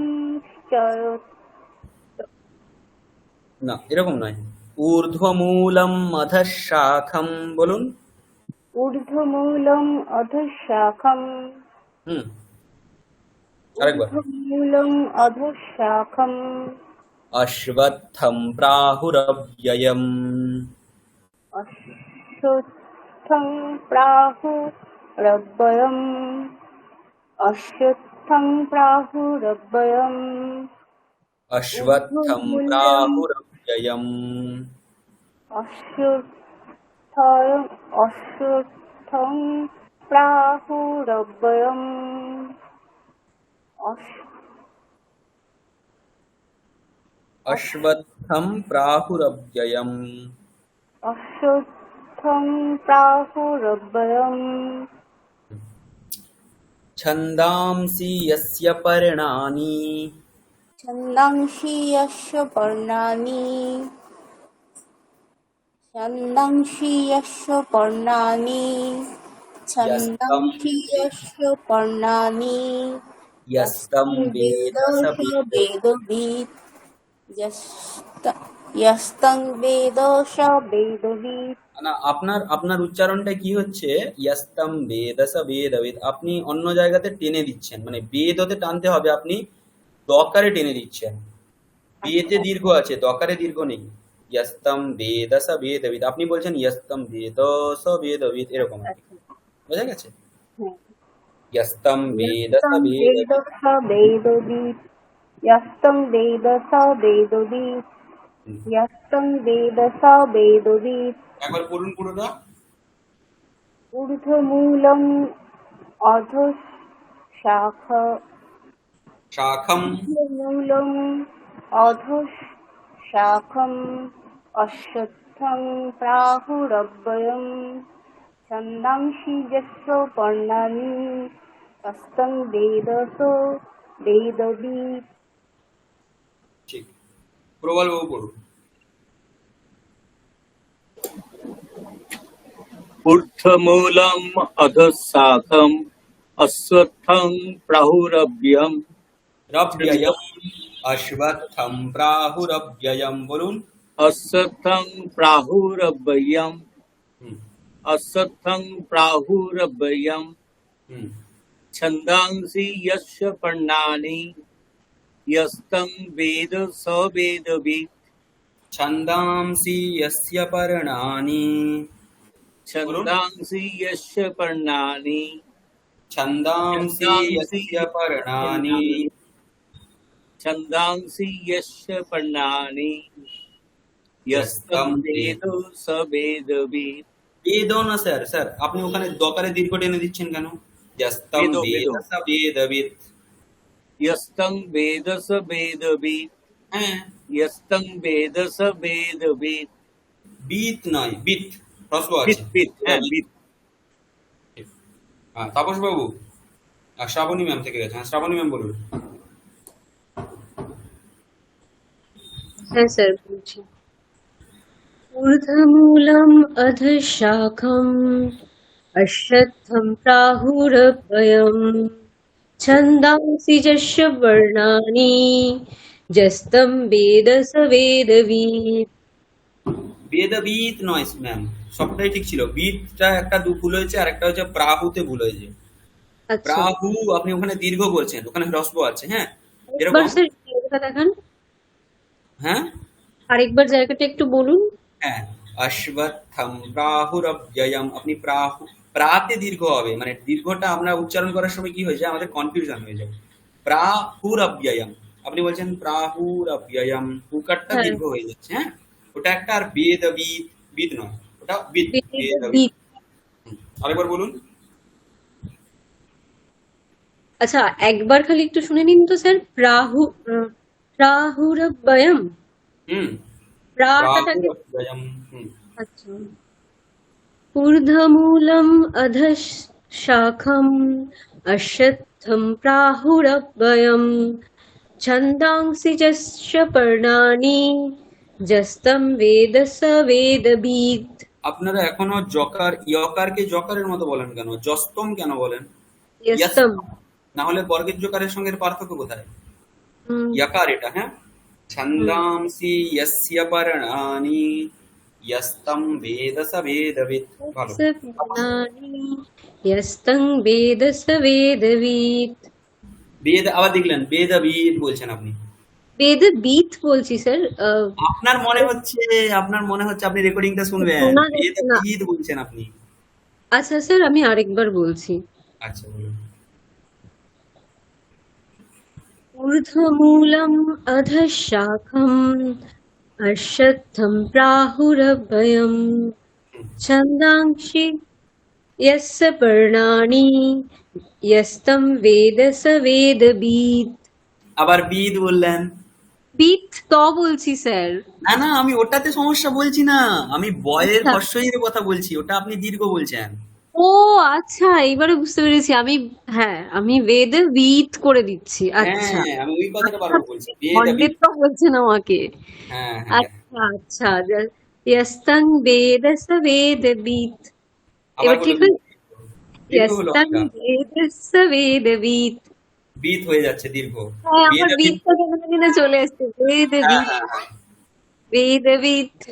হ্যাঁ আচ্ছা, হ্যাঁ। আমি প্র্যাকটিস তাপস করবো। বাবু, আপনি বলুন। ঊর্ধ্বম ঊর্ধ্বমূলম অধঃশাখম অশ্বত্থং প্রারুরব্বয়ম ছন্দাংসি যস্য পর্ণানি যস্তম বেদ স বেদবিৎ। খুব সুন্দর, আবার একবার বলুন। ঊর্ধ্বমূলম অধঃশাখম অশ্বত্থম প্রারুরব্বয়ম ছন্দাংসি যস্য পর্ণানি যস্তং বেদ স বেদবিৎ। এখানে একটা জিনিস দেখুন, আমি দু তিনজনের লক্ষ্য করলাম, বলতে ভুলে গেছি। শাখাম আশ্যাত্থম বলছেন আপনারা, অশ্বত্থম বকারটা ঠিক উচ্চারণ হচ্ছে না, ওটা যেন ইয়কার বা তালব্যস্যকার দুটো এরকম উচ্চারণ হচ্ছে। অশ্বত্থম। অশ্বত্থম হ্যাঁ, অশ্বত্থম অশ্বত্থম। এটা বলতাম, হ্যাঁ। অশ্বত্থম অশ্বত্থম অশ্বত্থম প্রাহুরব্যয়ম ছন্দাংসি অশ্বত্থম যস্য পর্ণানি। হ্যাঁ, শর্মিষ্ঠা ম্যাম, আপনি একবার বলুন তো। হুম, স্যার। ঊর্ধ্বমূল দাঁড়ান স্যার। ঊর্ধ্বমূলম অধঃশাখম অশ্বত্থম প্রাহুরব্যয়ম। হুম। ঊর্ধ্বমূলম অধঃশাখম অশ্বত্থাম না, অশ্বত্থম অশ্বত্থম। অশ্বত্থম প্রাহুরব্যয়ম। নেক্সট এই লাইন। পুরোটা বলবো? হ্যাঁ হ্যাঁ, পুরোটা পুরোটা। ছন্দাংসি যস্য পর্ণানি যস্तं বেদ স বেদবিৎ। ঠিক আছে, তো আপনারা এটা অভ্যাস করবেন, ঠিক আছে। এই অধ্যায়টাতে, এই অধ্যায়টাকে সিলেক্ট করার কারণ হচ্ছে, এই অধ্যায়ে দুই ধরনের ছন্দ আছে, একটা অনুষ্টুপ আছে আর একটা অন্যরকম দেখতে পাচ্ছেন একটু বড়। তো ওই দুটো যাতে হয় ওই কারণেই ওটা, এই অধ্যায়টা নিয়েছি। না হলে বাকিগুলোতে প্রায় প্রায় একটা করেই আছে। এটাই 15টা শ্লোক আছে, বেশি নয়, ঠিক আছে। ওকে, তো আপনারা এটাও করবেন, তার সঙ্গে ওই দুটোও করবেন, যে আমাদের মঙ্গল যেটা আমরা করি গ্রন্থের আদিতে, সেটা। ঠিক আছে, আজকে স্যার এই পর্যন্ত। মানেটা পরের দিন তাহলে বলে দেবেন। হ্যাঁ হ্যাঁ হ্যাঁ হ্যাঁ হ্যাঁ হ্যাঁ, মানেটা ধীরে ধীরে, আমি আসলে ভাবছিলাম একদিন মানেটাই আলোচনা করব কিনা। যাই হোক, সেরকমও করা যেতে পারে, ক্লাসের পরে করা যেতে পারে, বা ঠিক আছে। বলছি স্যার, স্যার, কত অধ্যায়ের কত নম্বর শ্লোক? এটা পঞ্চদশ অধ্যায়, আপনিই তো পড়লেন, পঞ্চদশ অথ পঞ্চদশোধ্যায়। ও হ্যাঁ। ঠিক স্যার আছে, বলুন। একটা সম্পূর্ণ মানে অন্য জিনিস জিজ্ঞাসা করছি, একটা লাইন, এই লাইনটার মানে একটু বলুন তো। বলবন্তম দস্যুম তাড়য়ন্তি রক্ষকাহা। স্যার এর মানে তো মানে মানে খুব ভয়ঙ্কর বলবন্ত দস্যুদেরকে, হ্যাঁ বলবন্তম দস্যুম দস্যু তাড়য়ন্তি এরকম আছে, দস্যু। হুম। এরকম আছে দস্যু, দস্যু। হুম হ্যাঁ, মানে এমনি একটা বইয়ের লাইন ছিল, তাড়ায়ন্তি রক্ষকাহা। হ্যাঁ, হুম এবার এর মানে তো স্যার যে প্রহরী সে আর কি বলবন্ত দস্যুদেরকে আর কি তাড়া করছে, তাই তো? বলবন্ত দস্যুকে তাড়া করছে না, তাড়ায়ন্তী মানে মারছে। তাড়িয়ে মারছে, আচ্ছা আচ্ছা, তাড়ায়ন্তী মানে হচ্ছে মারা।